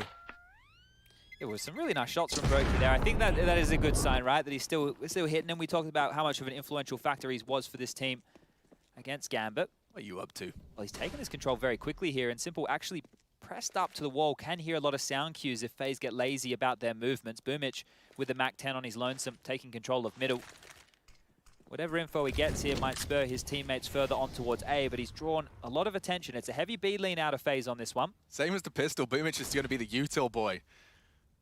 Drop the same smoke, molly the window, feign the presence. Electronic meeting up with Simple with these aforementioned AKs, and they're about to walk into a pretty wide open A site. Rain's got nothing to report. He's just been staring at mid after that smoke was deployed, and he's hearing steps now. Every peek he makes is gonna be found. Damn, Simple, quick to execute. Now the site should be theirs. I think Boomich is spotted here. They're all jumping out a window right now. They might try and push him and take this Mac-10 away. Easy as you like there. So they've isolated Boomich, but time spent on that, and Simple's been able to push forward. CT spawn removed from the equation right now, and just these upgraded pistols and armor to be held onto. That scout for Broky could be vital in the next round if he can find some space and a couple of tags. The Mac-10 could be dropped across. There'll still be the Deagle left for Olaf, and the force buy for round number 3 will still be looking tidy, but Bit, he's starting to get a bit of a move on here. Simple once more. Oh, they're actually going to boost him up. I thought you'd send the Mac-10 into the hidey hole of the vent room, but allowing Simple to elevate up. They're all over towards the B apartments here, so it's going to be very, very difficult to get any more frags in a round like this. Bomb goes off. Second round posted, and well, clean as you like there. Boomich the only man to go down. You're not going to have too many worries with that. He did his job perfectly. Showed presence. They had to isolate him. Drew them all on in. Yeah, and conditioned nicely. He'll continue to do that, I imagine. Just the point where we do see those, you know, more 1-3-1s on the T side. When they do have presence in middle, it's not going to feel any different to when there was just Boomich. This was quick. Yeah, wasn't it? As soon as Rain showed up. I think one of the cool things here, just with the way that Navi approached this round, is they're using their individuals, the two sharpest tools in the shed, as we referenced them, just to walk forward with the AKs and take fights. They have so much confidence in these two. Boomich taking this mid-control again. Window smoked off, connected the same, and well, this time Simple's dealing with a B push here. Could get tagged up by the scout of Broky. Needs to be careful. Broky flashed off, put on notice, and immediately drops on back. So just that presence alone will keep the feet planted. Oh, Olof spotted out Electronic. They know there's a CT towards that dark position. Bits going looking, and a very precise headshot with his Mac-10. Just a deagle for Rain, no Kev, and that shouldn't be lasting much longer. Wallbangs are plenty. He's been tagged up down to 22. Navi, though, they are taking their time. They're doing this methodically. Smokes will bloom. Electronic peeking ahead of it just for the info and knows that the scout's now jungle side. And one by one they fall. And to the Mac-10, no less. Bit's going to be happy to have pocketed some extra $600 kill rewards, and the rest just falling into place nicely. Simple taking CT. Twister's pretty committed here. He's even wallbanging him. Oh, you just can't escape. You just can't. 6-1 already. Just 2 rounds into the play. Averaging 3 kills per round, and this third one is falling in nicely as well. I think Broky holding on to that Kevlar might not be too bad, mate. He is seeing if he can find anything. I don't think damage is going to do a whole lot. He needs to be careful. If he steps out too far, Simple will take him down. The smoke on the bomb, that's going to keep them close enough, but everybody should be safe here. Bits far enough away from the play. Broky's going to hold on to his goodies too. Boomich and Perfecto are coming, but no time to do so. So we'll get to hold on to... Oh, jeez, all right. The bounding Mac-10 around the corner, always scary. So he gets to hold on to that Kevlar, right? He can upgrade into that AWP. The scout can get dropped. He had the deagle, so that's actually really good for Broky, because what it's allowed him to do, you can take a look at the left-hand side of your screen, is have utility alongside of that, right? It would have been a little bit light on. Good stuff here. As soon as you knew there were presence in apartments, you're taking space elsewhere. Just a give and take like that. Very well done from Navi, and a clean 3-0 start here to get things underway. But gun rounds, it looks like there's a heavy mid presence right now. Game time. Navi are looking sharp. Let's see if Faze can give them a run for their money now. All the guns, all the bells and whistles you could possibly desire. Bit aggressing towards that smoke, and oh, just missed the mantle on towards the bench. They might want to get someone into window, and they will. This is quick, really quick. Holding this. No one's holding this. Boomich slipping through. Oh, Broky looks the wrong way, and the AWP's gone just to a Mac-10 as well. On his own. The stars have aligned perfectly here for Navi. Carragher got so much to do. Even landed the dink on the Mac-10. Carragher wants to play around his own smoke. And he has done that so nicely, trying to isolate some jewels. Perfecto spots him out. Electronic already towards the kitchen, and there it goes. Falls apart. God, that's quick. I don't want to say it, but I feel like it should be a save here already from Faze. If they can get that AWP off the ground, then that would probably be a positive for them. He's got it. Yeah, so they picked that up, and you just have to call this off, right? We're talking about modern-day Counter-Strike. You've been hearing that throughout. Things have evolved. Matthew on the desk is saying that Counter-Strike, you know, it's just getting better and better, and the players, well, to give themselves as many chances, they have to go for saves like this. Yeah, and I mean, just to give you an example, like, when you watch Gambit versus Navi, Nafany spends every single round staring at the window smoke light. Like, just holding that push, holding that boost. It does sometimes look a bit silly, but you can see what happens when no one's doing it. Ooh, Twists. Lots of steps, and doesn't even take one with him. That's gonna hurt. And these rounds, they've been brutal. Like, it's not been fun for FaZe. You can see the pained expressions on their face. They've not been winning the duels. And starting to run away from them. And now, I will highlight that there was an absence of timeouts on Inferno. And you know, we talk about sometimes games just, they get away from you, kind of black out, and it's 7-0, and you've kind of lost the half already. Well, we are at 4-0, and it seems like FaZe have heard me. They will be taking a timeout just to kind of piece together their mind, especially after losing your superstar, your highest rated player on Mirage on his first AWP round.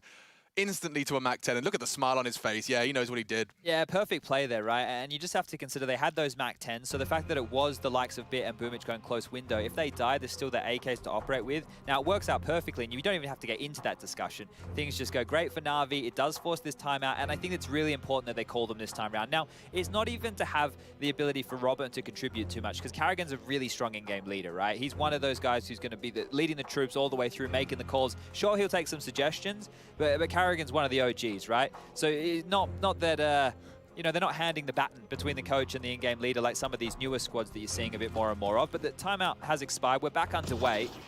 We have the AWP. It's been given back to Broky here, so he gets another crack of the whip. We'll be getting boosted up towards the vent. And for good reason. Windows immediately smoked. Boomich parking that bus up behind the mid-box.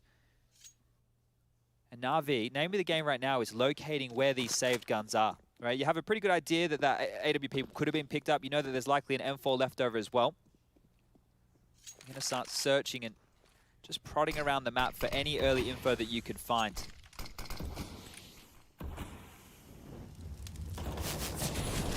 All off, they heard that. Boosting above him, and none caught out again. First opening death again for Olofmeister, the Swede. Silenced. Broky in the right place and hits the right shot. Perfecto down. Does not deter Navi. They're on the way. Spotted out as well. They know Broky's pushed into the site. He's trying to isolate a duel and another, this time to the spine. Boomich gone. Cut down to size. Tagged out. Rain with the repeat. Looks great for FaZe Clan. They line him up and they knock him down. Big finds across the board. Karrigan will scoop up an AK in the last second. That was chaos, right? That felt really good. You get Boomich taking down Olof's presence, then they run into the site. And the fact was, as soon as you saw Navi continue forward after that opening kill from Broky, they were committed. There was no way back at that point, right? You can see Boomich trying to slink on back around the corner, but that got him into a bit of trouble. And this is great from Broky. He did get another crack with the AWP, and he makes it count in a big way. 3 kills for him in that one. Rain and twists on the rifle. Okay, okay. Yeah, FaZe are going to grab their first round here on the CT side, but they need to be looking for consecutives. I think FaZe definitely kind of converted or reminded a lot of fans to get their FaZe jerseys out of the cupboard in that quarterfinal performance. I mean, taking down Gambit, the world #1. Everyone's expecting to see Gambit versus Navi here in the semi. FaZe have changed the script. See if they can continue to cause any more chaos in this bracket. This is a B fake right now, and Karrigan is the B holder, so applying a bit of pressure to him early, you're going to be a bit more skittish with the rotations. He's going to dump his utility a little bit quicker. They're now working on mid control, and Olof actually has that secondary AWP, so might have a shot here onto Boomich for free. Boomich spotted him out. Olof, smart, peeks in, converts, and Perfecto's trying to test B. Very aggressive, breaks his legs. Karrigan, despite the flash, stands his ground. Running out of chances, Navi. Olof does have 2 players on either side of him, which means he will be having his head on a swivel. Rain's flanking all this. Could have a go, or they've spotted him out. Olof trying to dance with Bit, but the flash is too much. His crosshair just burning. And Electronic provides another. Electronic needs a double here. Under a lot of scrutiny, damage inflicted. It's on to Rain to come up clutch. He's coming in from short, and Bit's his first victim. That's a start. Electronic on the site, gets the bomb down. And Rain, interesting, trying to maneuver back across, trying to have the element of surprise. This is quick, this is very quick. Electronic's coming towards Kitchen now as well. He's going to be in that checkers position. Consider it for a second. Rain looking the wrong way, need to adjust. What a snap from the Norwegian. Oh my, comes down to the closest of margins. Electronic, you'd see his awareness. He was looking both ways. Really good stuff there from Rain. Right? I thought he was going to flank all the way around apartments. When I caught him on the flank, it looked like he was going to go B apartments behind. He's actually opted for short. That's given him a lot more mobility in this situation in that 2-on-1. Bit and Electronic, they've done a very good job in this round, right, to claw it back, because throughout all of this, right, we're talking about the duels that are getting isolated. FaZe had everybody on the site. It's quite clear here, the first 2 gun rounds, Navi, well, not the first 2, the last 2 gun rounds, Navi are trying to punish this B bomb set. They're trying to punish Karrigan, right? That's one of the things here that you could look at as a weakness for that CT side of FaZe. And his boys backed him up in a big way. Oh, Twist this time, he's got the 3-man mid to contend with. Same util he's been used to, but this time plenty more behind it. Incendiary should force Boomich to tuck in. And they're going for a walk into the apps. A miss from Olof costs him his life. Karrigan now called upon to hold that B site safe. The mollies whistle past his ear. Could have the element of surprise here. That smoke's pretty smart. It will enable them to stray through the window without Karrigan having any way to contest. They're heavy rotating again, right? It's just this B pressure that they want to keep on. Twist is helping out. Broky's playing in float. Rain's pushing A ramp right now. So there is info to Faze, or info for Faze to work with. And a minute on the clock. So Rain's push could be absolutely everything here. The fact that he's playing to contain right now and not pushing forward, he can catch them in a potential multi-kill environment as they come on back. And it looks like they're heading towards A. Okay. God, Rain would have to do an awful lot here. And he's having a look, And finds Boomich, doesn't quite get the bullets in the right direction. Navi now a two-man advantage. And the head impact to B. Karrigan pulling up his socks, preparing to try and contribute on the A. And Perfecto and Bit to sell this fake. They're playing some great CS here, Navi. They can almost walk in for free right now. It's just Karrigan that they have to negate over towards short. Making it look as convincing as possible. Karrigan caught out. Bit even the one to find it. Oh no, Broky. Nade is looking good. Magnet on his head. He's caught it. Now a question of preserving that AWP, preserving his life. And already the hunt is on. Electronic, nose to the ground, sniffing him out, tracking those steps. Veto, oh dear. And Twist's got so much to do. Going to be peeked upon, and another from Bit looking very, very good. 6 frags so far for the newest edition. And Navi up to 5. Yeah, if that was ever going to go wrong, it was Karrigan getting a multi-kill from that short position, or Rain. Look, I said he was playing to contain, and as I've said that, of course, he started to move forward, right, and search for a little bit more info. The fact is the timing of that and the awareness of Navi that ruined that round, and the opening from Electronic on those B apartments. So, good stuff here from Navi. It's looking tidy. Scoreline 5-2. Money's going to be in question right now for Faze. Ready, getting back into the fray. Looks like a quick, aggressive glance has left Bit a little low. And he's pushing in. Oh, taking a chance, taking a head. Disappearing in the smoke. That's a start. A big start. And trying to claw it back. His Electronic catches Rain on the mantle up. And oh, the AKs are filling the feed now. Problems for the CTs. And it's Broky's Deagle that continues to find damage. Caught out on the Electronic peak. He's very, very peaky today. Leaves Twists and Karrigan. Navi not wants to throw this lead away. He's got the info, would need that. Oh, does tag up Simple. Electronic as well. Whittled down, great shots from Twist. Every bullet connected there. Boomich is fully into the B site. Now that's interesting, and dropping smokes as well. No, that doesn't convince them, or will it? It should. They'll bite on that bait. Simple should park the bus on ramp, but Karrigan running in. Boomich doing it all. Twist is on the wrong part of the map to continue to contribute despite all those great shots. Simple just biding his time and enables a free and safe plant on the A site. Twist gets this. There's still a bit of a chance here. Oh, my God, imagine. Warning shot onto Simple now, so between a bit of a rock and a hard place here, and Twist knows which side it is, so starting to pivot over towards A. It is an open plant. They can both come through window behind Twist, who's actually been able to get close towards the bomb site here. Yeah, they've gone to completely guarantee this one. They could peek from short and connect to respectively. You'd need that long-range deagle. Simple's not interested. Playing it very smart there, Navi, and it does post the 6th. Solid resistance out of Faze. They gave it everything it was worth. But this CT side is having its fair share of woes. Navi just very regimented. Look, and this is the thing, right? This is where it starts getting hard to make the conversation for Faze. When it was Ancient and it was 11-1 down against Gambit and they're on the T side, okay, sure. We know that their T sides aren't fantastic, but now that it is the CT half, they've only got 2 rounds so far. I feel like they're going to need 9. They need to step up in a very big way with their CT halves. They want to fight mid, I think. At least that incendiary implies it. Having a look, swinging out, and they were ready. Far too prepared and just taking some gambles, taking some risks. Olof falling flat as well. Looked like a couple of Hail Mary plays there out of FaZe Clan. It's not like they're slouches on this map.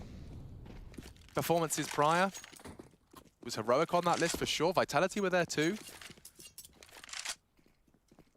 We've seen their Mirage successful in the past, but it seems Navi have definitely got their number, and that conversation about prep will come in. Just not giving anything up here. Right now, they're always playing the numbers so well, and FaZe are left searching. Karrigan has to stroll out into mid. Look at all the angles he has to worry about. Underpass, there could be a player towards that bench, top mid. He's lucky to get away with his life here. So it's decent info, but it gives them nothing. There's still a minute left on the clock right now, and Navi are moving those chess pieces around the map. Simple Bit. They're going to be joined right now by Boomich, who's flirting through spawn. And there it is. Eventually, they have to find some info, right? The CTs can't just sit and wait. You either gamble or you search for frags, and, well, Carrigan goes down. Rain has to do it all. There's the first. Simple falls. He's through the smoke, spammed on down. Bit mops that one up, and now it's just Broky, who I'm sure wants to save, but I don't think Perfecto is going to allow it. Quick from Broky. That's all about survival now. Yeah, look at the braveness. Is he actually just planning open, despite Broky being spotted on B? Damn. Got to be brave to do that. Broky looks the wrong way. Quick to snap, and perhaps the elevated position on the bench is going to catch him out. It's Electronic peeking that headshot angle. So quick on this AWP. He opted to tuck in onto that ladder room. I'm not sure the hunt really will advance past this point.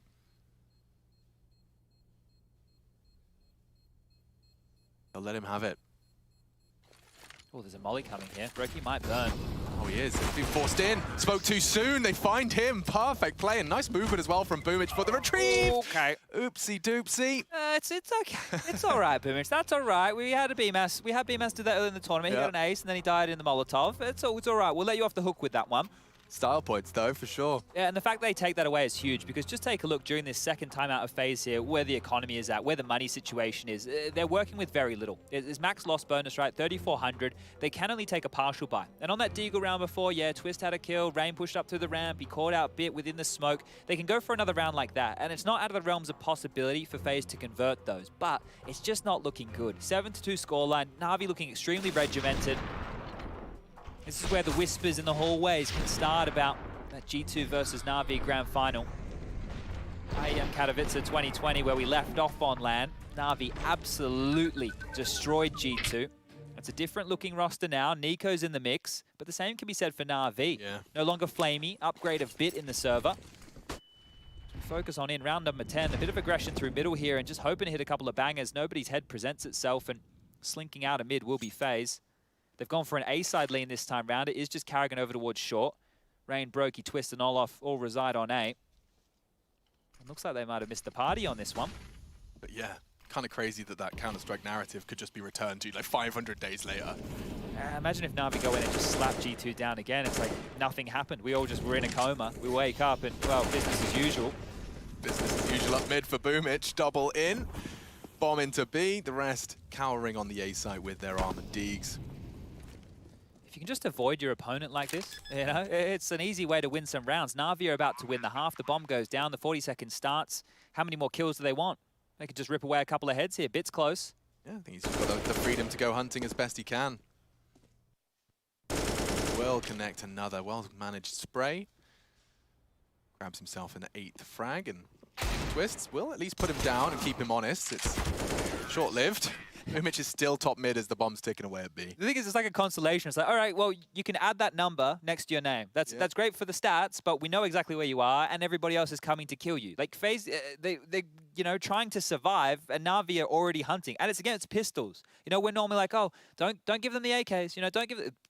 Navi don't care. We're just going to kill all of you. We'll get the bomb down. We'll do the objective, and we'll get all the frags. They're doing both. They're ticking all the boxes right now, Navi. But resistance from Faze, it needs to be felt right here, right now. Broky back into the AWP. We've seen that impact. We're going to need to see more of it.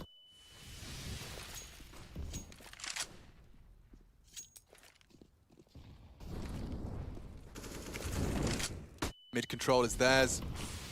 You can see Broky wanted to have a little look, but denied by the flash and smoke. Looking so clinical. You know that conditioning on the B bomb site we were talking about here? Hold up a second. Oh, Twister's caught through the smoke. Boomich is doing fantastic on these entries. That conditioning over towards B that I was talking about, Carrigan's called their bluff. He actually put his lion's share of his forces over towards A. And they are coming through. Olaf kept very honest so far on the A site. Perfecto making no secret of his pallet's presence, but already they're out the side. Oh, chance goes awry. Electronic just so quick. He was second to pull the trigger, but still gets the frag. Rain paid a heavy price for that first, and now on the retreat, tagged up. What are they supposed to do, Chad? Desperation stations right now. The thing is, they don't have anything to work with. They wanted to save. That wasn't going to happen again. Bit was already locking down those rotations, right? They're stacking the right site. They can't win the round, right? They're calling the bluff. They've been conditioned in that B bomb site. Well, they're not stacking it. They're not throwing the AWP over there. They're hoping that Navi stick with the game plan. And this is just falling apart right now. There's no other way to put it. I think with the scoreline at 9-2, it's going to have to be desperation stations on the CT side to scrap together as many as you can. I said 9 on the the CT half. You look back at some of these Faze results, they're talking like 11 rounds on their CT sides in 2 out of those 3 matches they've won in Cologne. Right? Yeah. That's 11 rounds on the CT side. Right now we're looking at 2. I don't know if you guys need me to do the maths for you, but that's not even close. And it doesn't detract from the fairy tale that Faze have lived, you know? I mean, not all fairy tales have a happily ever after. Thank God. Do they? Maybe they do. Well, the ones in children's books do. More of the kind of grim tales. I'm talking Brothers Grimm here. Well, this time it's all 5 members of Navi in middle. They can pivot wherever they want. Simple leading the charge up towards Catwalk. Gets a molly to buy some time for him. Aesop Fable, perhaps. Is that ASAP Rocky? Or? No, that's someone else. Okay. But lessons to be learned in those fables. And Simple, he clears his corners. He's got the angle management of a god, so... Unless he gets baited in. Oh, never mind. Here he comes. Here he come. Simple, he's already up and waiting for his squad to join him. They strafe in, he'll collect, and that's 10. Carrigan, with it all to do, being cleared out, and it is just so easy for Simple. Let him look for it. Let him look for the ace, right? We spoke about it. One more, he breaks the record. He may as well go hunting now. That's 3 kills to enter the B bomb site. He's even moving through market at this juncture, looking for more heads. 1 magazine as well. Could have reloaded. Yeah, don't reload. Keep those 11 bullets. Get it done in 1. Oh, hoi, hoi, hoi. Rain's going to give it to him. Posted up on the line a little bit. He knows where Rain is now. He knows where he is. Comes in, and Rain will deny.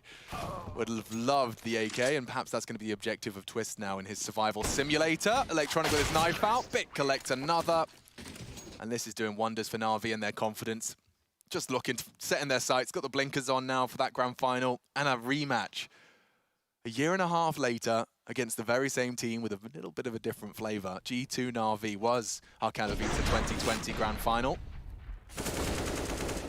And to see it returned on the first land back after the pandemic has thrust us online, there is some poetry certainly in play. Fan cams, like great to see you boys supporting from around the world. Navi definitely have got fans from all over the globe. Carrigan's managed to do some damage, as has Twist. What are they up to? Oh, that's aggressive. You said they had to be going for something a little out of the box. That's an aggressive maneuver, and it may not even translate. He just pushes through the smoke. Oh, Twist is going to be feeling a little frustrated after that one. Oh, you can't find yourself in a 2-on-4 and drop the ball like that. This is for Navi looking for 11. Faze, if they want to salvage the half, this is the perfect round to do so. Broky's got to close it out for him. He is their pillar of consistency and of that star power. He's got his perfect weapon for the job. He seems so paranoid, though. Doesn't want to add another drive-by Boomich situation and just walking in, no contact. Yeah, he's not looking anymore. He was in the right position over towards jungle. B. Yeah, and now they can walk onto the side. They even have 2 smokes. Electronic can smoke towards Connector or CT. Perfecto can smoke the other. They can even just drop the smoke on the site and plant within it if they're really that worried. You can see them working it out now. Bomb's going to get thrown on down off the balcony. It can get planted. Electronic stays in the power position. And guess what, Broky? You rotated to the wrong side, my friend. Maybe it is just a save unless Olaf can find you a kill. Whoa. He's a bad taste in his mouth. They kept another smoke on Perfecto that's now been deployed. That surely locks the door on this. Olaf just ahead of it. They might not expect him here now. That is a slight opportunity. A smoke for the Palace position. Electronics ahead of it. Got to clear their corners. Tucked in tight. That's the jewel. Olaf provides. And a tag as well. They know where he is. This is the round face need. And Olaf secures it for him. Just in the nick of time. Okay. Converting despite the 2v4 becoming down, right down to the 2v2. Oh, really just sprung that right there. I think Olaf playing ahead of the smoke as it lands on Connector is everything, because if he doesn't, they go through and probably have to be a bit noisier about it. And what that also allows is Broky to stroll through. Right, this is how it all went down. Thank God Faze convert this. They won the duel out head and shoulders here over Navi. Simple goes down. At this point, you're thinking it's all done and dusted. Electronic comes through and punishes. Perfecto grabs 1, but this is great from Olaf. Gets himself his 4th kill and the defuse, so now they're on the board here. And remember, I said 5. If we get 5, maybe there's a conversation to be had here. That is the magic number for Faze right now, and the best that they can muster. A little bit. Oh, playing well above his years here. Carrigan will keep things level. And that's crucial. He will be channeled to the B side of the map, and I don't think Navi are going to be willing to contest that. So at least there's a degree of certainty. They're not going to be on the wrong side of the map this time. Yeah, it's crazy that Carrigan's actually gone forward, and it looks like he's going to keep on pushing. He's booked Navi with this push right now. I think they're expecting respect out of Carrigan, but that's not the case whatever. And Twister's going to be rotating over. There'll be 3 players from Faze on this A site and a flank coming in. Broky just happy to know that he's on the right side here, tucking in towards the triple. Got so many angles to be concerned about. Carrigan. Oh, a chance. Boomich, he's just so swift. Comes around the corner. The Boomich peak. They're always jumping. You know, he's always making every himself time difficult to hit. And he didn't have the MAC-10 there. It's the AK-47. Lands, hits the shot, and now the round's open for business once more. Oh, man, that was such a certainty Carrigan had secured for his squad. He just loses it.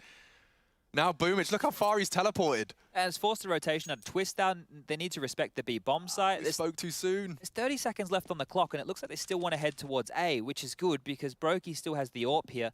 And the one smoke left over right now from Electronic is going to be from Palace, so they can't really use it to smoke CT spawn easily. There is a chance for Faze in this one still. And if he's holding this ramp fight, it will be AWP v AWP. We get to see that Broky simple head-to-head. Oh, he's got the info and does pull the trigger. This time onto Perfecto as he crosses back, and Rain does finish the job. It's Simple's Deagle, doesn't matter what weapon. 10 Broky's got so much to do. He'd love to deny that plant. It's on the triple. Electronic to babysit, and he just doesn't have a chance. Electronic knocks him down with the double, and that will be Navi's 11th. They are just doing everything right. How much more? Yeah. Like you know, they're full ramp. What do? But one thing that would ruin this A commit is if someone had the info and was flanking. That's twice now, though, that they've caught out more aggressive maneuvers of Faze. This one right here, like, that's nuts. How's Boomich pulling that off? I remember Rain, when he pushed ramp on the CT side, he was containing and then he's pushed and he's actually walked in and it gone down. So every single time it's looked like Faze have had a power position, it's been dropped. Navi looks so good. I mean, they've always been a contender, but I really do believe that Gambit's rise to power has really just awoken something within this roster, as well as Bit's arrival. Well, here comes a push again. It's aggressive maneuver. They might catch Simple off. He's rotating back in now, and he's not ready for that. Now that's something.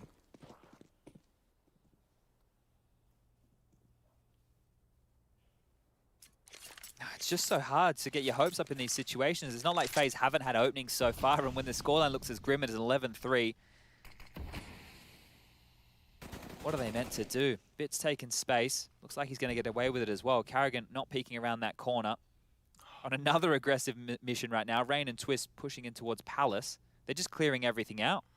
Yeah. And in this final round, it could very well pay off. Perfecto's elevated position to line up his smoke, so though Rain is pushed up, unless he goes for a flank, he just won't be there to contribute. He's going to have to pull up his socks and get that flank going now. Oh, too late. They're into the site. Twist with a lot to do on default. He's just holding his nerve. Olof's defended the first. Bit's down. They're swinging now. Twist looking the wrong way. So are they. A chance. And he strikes for both. Nearly the third. Perfecto dink. Carrigan finishes it off. 11-4. We'll see how deceptive it is. I'm not so sure. Navi just 5 rounds away from locking in that rematch. G2 Navi head-to-head could just be 5 rounds away.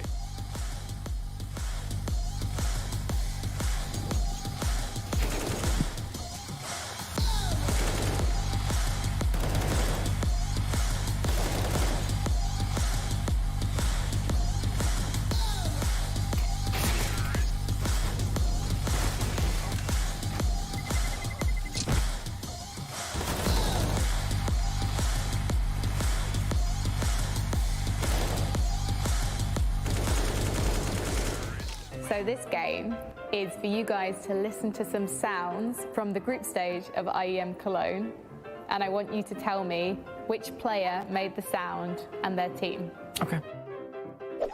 Everyone's still in place. That's Haji at this event. Well, I don't think so. I think someone from NIP. We heard this when we were doing warm-up. I'm sure it's Device. You sure? I'm sure it's Okay, let's go Device. Device, yeah. Oh, okay. Okay. It's over!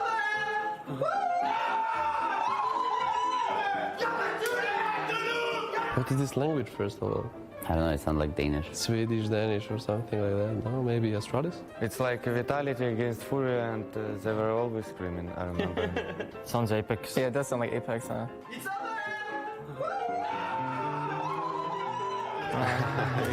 Very cool. Imagine not being able to recognize French when you have French people all around us.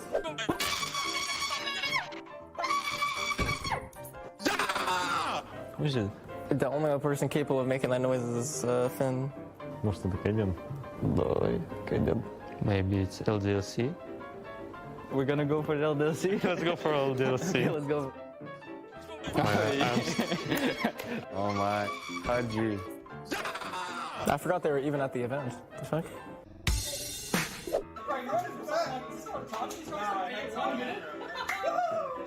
Okay, this one is 100% winning against OG. That's it. Don't stop, don't stop. 100% winning against OG. It's Astralis or IP. Yeah. Well, actually, Astralis makes more sense. I was trying to decipher what's happening. I think it's the Renegades. I think Renegades too. Oh, it's Renegades. Nice. How much French teams are gonna be here? Sounds French again. Feels like Apex again, yeah? Maybe on DLC again, no? Yeah, maybe. Okay, this is Vitality, right? Yeah. It's Apex. Yeah, for sure.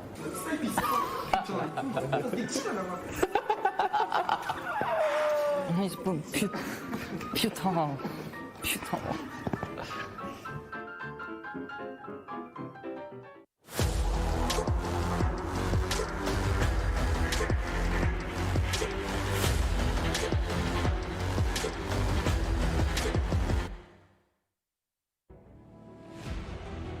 FaZe Clan have done the impossible time after time here at IEM Cologne 2021. Yes, we have returned to LAN, and so have they. The form they have displayed, demonstration that experience can trump the motivated young. But now they're meeting the final boss. And I'm not talking about Simple, I'm talking about his whole squad. He's always been preaching about winning as a team. Mirage, the frag distribution and embodiment of that. And we're ready to see if this is going to be the final chapter in the FaZe Clan LAN run.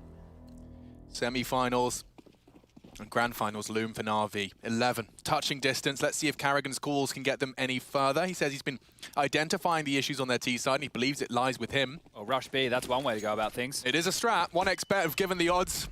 It certainly does line and feel that way to many of us, and they are sailing into the side. That's not bad. It's all about this first blood. Who will go down? The answer is Karrigan. Trying to make that space, and now it's Rain under pressure here. There's a flash coming in. He's blind around the corner. They go. Electronic decapitates him, and the pressure now it's on. Yeah, it's so perfect. Look at this. You just can't peek. Everyone that exposes themselves is eliminated. Broky's got so much to do. Angles everything, every time. Simple this time hits the shot, and it's only Olof. They'll run him down, whittle away, add his health, and Navi will manage 12. A flash on short as well. Like, not only have you just lost Karrigan, he's doing everything he can. He's there to contain that part of the map. Screen goes white, 5v3, the rest just a formality. Yeah, you're hoping really that you can get that first kill on towards the B bomb site and snowball from there, you know, get the numbers up, start trading a little bit more efficiently. But when you lose the first two in this kind of a fashion, it's all over Red Rover. And, well, the force buy will come through from FaZe. It's looking like they're impending doom right now. And yeah, you spoke about the fairy tale run. Look, it's been great to see a resurgence out of them. It's been great to see them push teams all throughout, but this is a different story right here. It's looking like the same Navi who bulldozed through Katowice. They've been able to get 2 AKs, like a Lil, a couple of Deagles in the mix. There's some utility to work with as well. Olof playing spoiler towards the underpass. Boomich is going to get flashed forward here from Simple. Peeks on out, gets the first and trades it up. That's one of the AKs on the deck here. He's got a full belt of util as well, so can't afford to go down. Oh, Electronic gets the info. Could have spotted the bomb perhaps as well. I think he spotted both. And oh, Broky does contribute. That's huge. Olof confirms Electronic is not only low, but on the stairs. They'll start to forge a path into the site. They'd love to be getting that plant down early, force the fight. Fecto's actually dropping his own smoke, and that's going to enable a bit of a push. They'll try and plant within it. Fecto will not be able to contest with more than a nade. Broky, I love this. This could be huge right now. Really this could be huge. Bit staring at him. He's lingering in the smoke. And that's his chance. Will he get both? He does. The last few bullets sail into the head of Bit. And Broky, 4 frags. He's done it all. That's why you put the AK on him. And Perfecto left isolated in CT. FaZe, what a response. And is that FaZe winning a second round force yeah. buy? They haven't won many of these. I think they grabbed 1 yesterday, maybe. Haven't really been keeping my finger on the pulse of that count so much. But coming into the quarterfinal, very rare. Coming into the quarterfinal for the uninitiated, FaZe had not found any. No second round force buy conversions. This is quite the time to pull it out. Yeah, and right here, if we want to even start having the conversation, this feels compulsory right now. They actually have an opportunity if they can break Navi here in what will be the Force by Wars. The fact that Perfecto gets to hold on to that Org, you're going to see Navi likely invest into this. Now, like I said, if FaZe can win out the Force by Wars, then they're going to get themselves up to 6 with almost a guaranteed 7. This was the initial trade, and that's how they love to use Boomich. MP9 in hand, flashing forward for info. It went well there, but this is the difference maker. Broky taking down Simple and then making this type of a maneuver. This is huge. That round winning, right? There's no way around it. Huge play from Broky right there, keeping it cool. Giving the Org to Simple. Perfecto. He knows whose hands it belongs in, and he's only going to find himself down there with a Deagle. Bit more of a B presence right now out of Navi. Bit and Simple in tandem over towards Short. Perfecto doing his standard jump peek over towards Van. And right now, FaZe is setting up for what looks like it will be a B finish. Rain has this mid presence. The Perfecto Molotov might stall them out on the hit. Smokes and flashes look like they're coming over now. Simple's going to be in the right place with that armored Org. Looking to be the superhero. We know he can be. Carrigan the first to fall as well. Perfecto delaying. And perhaps FaZe falling at this hurdle. So much damage inflicted from that Org. Look at their bodies. Rain's flanking right now. He needs to be quick. He needs to be very quick. He needs to find more than just one. There it is. Double from Rain. What a contribution. Tagged up as well, though. There is no guarantees here. Olof holds it to the nerve. He's still there, very low, being run down. Still finds the headshot. It's chaos on the site. Electronic can come up clutch, and he doesn't. Just like that, it's Olof with the triple. He had 8 HP for 2 of those.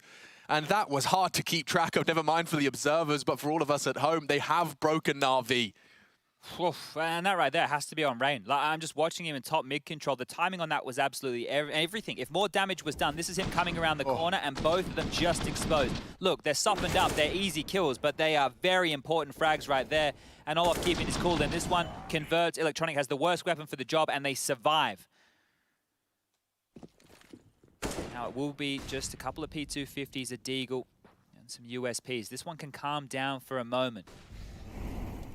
FaZe, if they just play this one by the book, they've already got themselves some mid-control. They've got those AK-47s out, plenty of utility to work with right here. Just need to avoid that Deagle is Simple. And they should be able to convert themselves their 7th.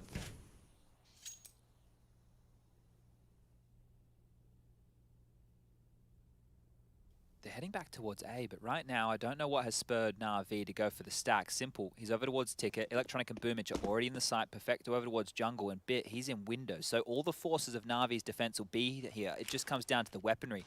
Huge disadvantage. Need to be some banger of shots right now. Walking into the quote-unquote trap. We'll see how much it hurts. Molly should force Electronic's hand out, and they'll clear their corners. Oh, that's all off court, but good catch and trade. It's Perfecto that's gone unchecked on that stairs, and catches a glimpse of Broky. I don't think he saw the same. So P250 does execute Broky. They're making this one work. They're making this one hurt. So does that nade. Damn.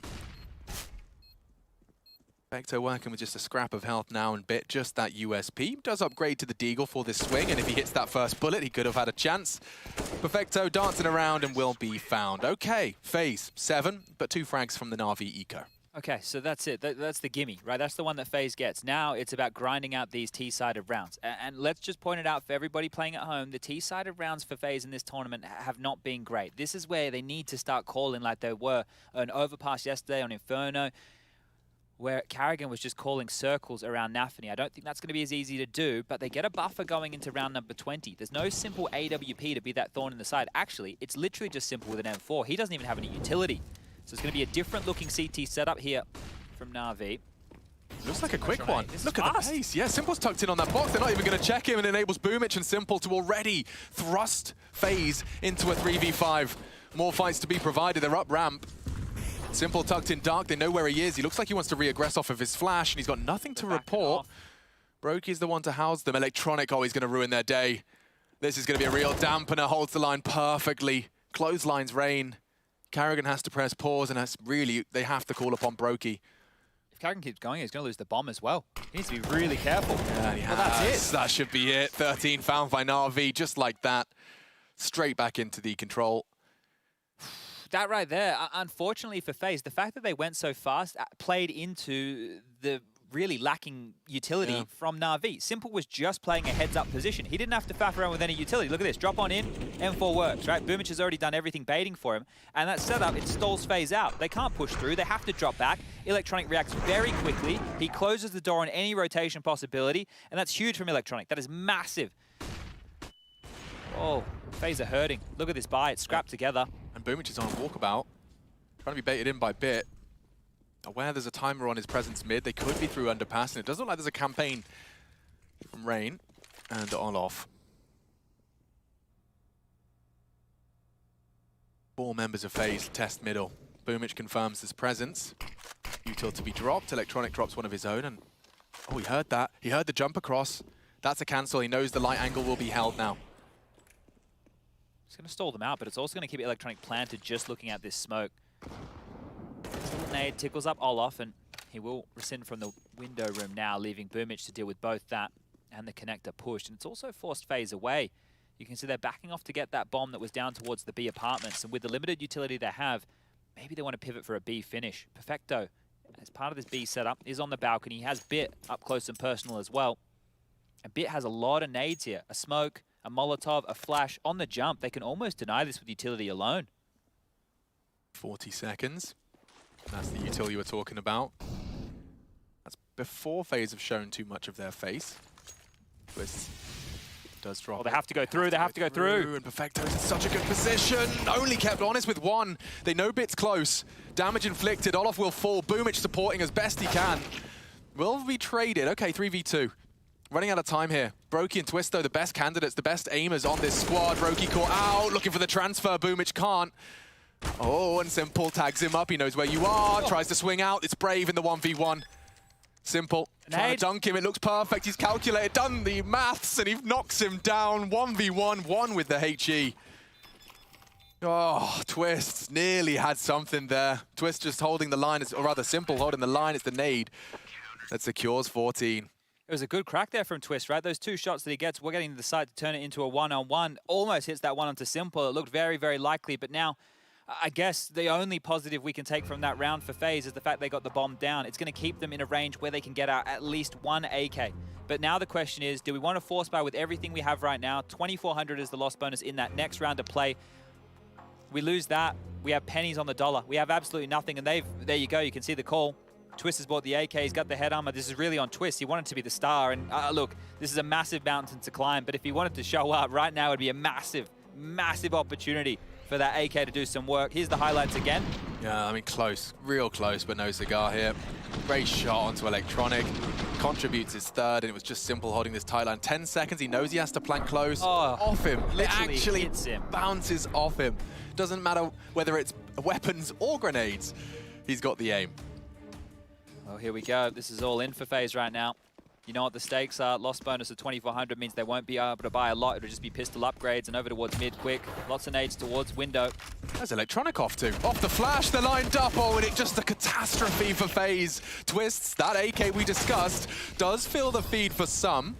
And Twist could be caught. Simple doesn't hesitate, pulls the trigger. It's over now. Broky's Deagle, however, looking to voice concerns. He hit the banger, can't hit the easy close. It's Boomich that secures 15. And Navi have stabilized now here on Mirage. I can't believe it. I cannot believe we are 1 round away right now from getting that Navi versus G2 Grand Final again. It just, you go through all the likelihoods, right? You go through all the teams in attendance. The brackets had to work out perfectly. And the fact that that one is on the agenda, right? It is. This is another matter of time, Matt. Navi could be back-to-back LAN champs. That's crazy, right? You know, that's crazy. All the stuff we were talking about, the Navi era, like the conversation. Okay, yeah, they stalled out for a bit online. We all took a bit of time, and now we are here again to see them get to the grand final one more time. Just one more round here from Navi. What a showing this has been. All their maps so far, all their series so far, they've dropped one. This time it's looking 2-0. They get to the playoffs, they're looking almost unstoppable. And they're not backing down. Aggression to punish Faze. Electronic with 2 huge kills. Flashed himself out. Like, that was it. Just the little underhand jobby, swing on it perfectly, and let's... Oh. Yeah, that's the buy I was talking about. That's the 2,400. There's no plant, nothing to do here. Faze, this is it. Do or die. Navi want to finish this one with style. Electronic mantles up, stands, and only delivers the one. They're bleeding, though, as Bit will finish the job. Karrakin just charging through the smoke. They know it's over, and so do we. Finishing it with style, looking for the no-scope. It's finished off, and that's 16. Navi versus G2, the rematch. Looking for the back-to-back in LAN, 500 days separating them. They are looking great, better than ever, this Navi. And FaZe Clan, their run may end here, but some serious performance and some huge scalps taken down on their path. Keeping a lot of people honest and showing experience can trump motivation. Navi, though, join G2 in your grand final.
Introducing the ESL Pro Tour DHL MVP.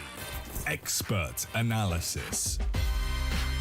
He's going to get that shot, and that has to feel a little bit going out middle of the air to take down Alex. Another pushing. Oh, you've got to be kidding me! He takes The best performances. He's already got 3 and 4 and 5. And fan voting.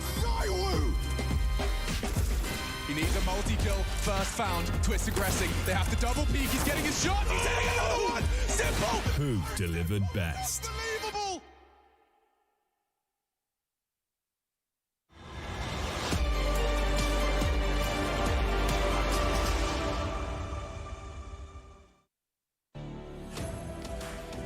Conclusion of the match is in, but first, let's talk about the ESL Pro Tour DHL MVP. Vote now for your selection. Who did you pick for your MVP of the tournament? Vote now. Your vote will be contributed to the overall There's result. only one right answer. And you can use your Twitch channel points to vote. And if you don't vote for, then I can't help you. So anyway, yeah. Really try to put that one in. Yeah, a lot of good candidates up there, but Absolutely. Obviously not as flashy of a semi as the one we had earlier. Let's just throw it out there. I'll say it right now, Jason. Yeah, and there's no shame in that. I think, FaZe coming into this match had already won in a way. Like, they established their story, regardless of how this match turned out. Like, this is an incredibly impressive run from a FaZe team that hasn't had a whole lot of time or experience playing together. Their first tournament and LAN together as well. Like, this is a very, very, very good placing for FaZe, and nothing about this match changes that. But how would a FaZe go forward in replicating this, Maniac? How can they possibly, grab this and make it tangible? Well, weirdly enough, I think that the bar is set kind of high for FaZe now, moving on. What we are hoping gonna stay on offline tournaments. For FaZe, they came here guns blazing, they make their way to the semi-final, eliminating Gambit. Now, again, you've set the bar pretty high. Yeah. And you have to maintain that sort of performances from the likes of the individuals and Karrakin. I'm interested to see how it's going to look like in, say, a few months for FaZe now. Yeah. I'm not even sure. Yeah, that's the next question that FaZe have to answer. Was this a bit of a honeymoon run, or was this something that we can see replicated with consistency? Yeah, because, we could sit here and kind of drill it into your heads that, simple is the best of the best of the best of the best. But let's just kind of recap quickly what it was that FaZe went through to get to this point. So they took an L to Astralis to start the tournament out. That means they went straight to the lower bracket just to kick things off. They beat Spirit, they knocked out Vitality, they knocked out Heroic, and then they found themselves situated, in the playoffs. So last night we got that, that little bit of a special treat in them playing Gambit. And don't forget EG and Complexity as well. Took those guys I already down. forgot those guys. Yeah. Way back in the play-ins. So FaZe, they've had a super long route to get here, and they've had to take some big scalps. Remember, as Trace just kind of lined it up, first of all, Gambit, the best team in the world. They took them out. Heroic as well, a team that came into this looking real good online. That's no easy game as well. They dropped them. Vitality with ZywOo on the team. That's not necessarily easy. Spirit's a pretty tricky matchup as well. So, there's some real scalps that they took. Again, this is a very impressive run from FaZe. Yeah, and there are some signs that will not be mistaken, right? The fact that Twist came here as a superstar, and I think has been acting as such. And this has to be one of the greatest shining light if you're Faze, right? Yeah. You have Twist that wanted to step into that role and just did exactly that. He behaved like a star. He feel good about that acquisition. Yes, I mean, and the fact that he had the guts and he had the balls to put it out there and say, you know what, that's what I'm going to do, and do it is obviously a huge win. I think Broky has shined. Yeah, the development of a Broky. lot of promises as well. And you think about where he was a year back and now offline, sorry, it's a very promising feature for FaZe Clan. So these are definitely positives for them moving forward. Yeah, and for FaZe Clan, this is the end of the road for them. They stopped their journey at semifinals here for Cologne. But for us, we get the treat to hear from Navi. The victors tell the story. Congratulations on booking your place in the grand final. But one of the things that was constantly spoken about during that cast and also on social media was the fact that it seemed like at times you were sniffing out that record-breaking 4th ace. Was that on the brain? Like, what do you mean? Like. Well, if you get an ace in the playoffs, well, now in the grand final, then you equal, or in fact, you better I the heard record. about that. You remember? Yeah, just I hope I win. If we win, if we win and I have no new record, it's okay. I mean, you would have won, so I think. No, I mean, yeah, if we win final tomorrow. Simple, it is crazy how you seem to get better and better year on year. And I'm just wondering, is that anything to do with this online era? Have you spent extra time at home working on anything in particular, making sure you get back to that #1 spot? Just always practicing with team. Like the Lance come back, the experienced teams come back as well. So yeah, it's the same finals that was 500 days ago. And do you think that you've now cracked it? You've got this potential major winning, era-defining Navi lineup? Oh, I hope so, but we still need to fix a lot of mistakes because sometimes we keep doing the same mistake, but not that often like before. Well, what mistakes have you fixed? I know you're not going to tell me about the ones that you've got to fix, never. What progress have you made? Oh, just, I don't know, just learning my teammates to get better angles, to understand how enemy gonna think and how they're gonna rotate and all of this stuff. What are the main things you've taught Bit? Because it's his first LAN with Navi and he continues to impress. He's a big factor in the fact that you've made it so smoothly to the grand finals. I told him to aim higher. Again, it's always the advice. Yeah. We're all learning so much from you, Simple. And finally, G2, you're going to be facing them. It's going to be the first time you've gone to a LAN final since Katowice 2020. It's going to be exactly the same for them. Is that bringing back memories of the Spodek? Yeah, I hope. Like they're stronger than before, but still, as Blade said, we know how to beat them. Even like we did it in online era, and just waiting for this match, for this final. Well, we'll see you play it tomorrow. Thank you. See you. Thank you. How can you just not love the guy? Aim higher. Like, just all Aim you've got to do. miss small. Yeah, thanks, Mel Gibson. It could really be that simple. Aim higher, guys. That's it. Just wrap it all up. Let's get out of here. Yeah, I got something because I like kind of what he mentioned. How he said a lot of the progress they've had to make is kind of improving his teammates and teaching them angles and everything. And one thought I had watching this game was to give some credit to Blade behind this team, and obviously probably Simple as well as the best player, but helping the development of guys like Bit.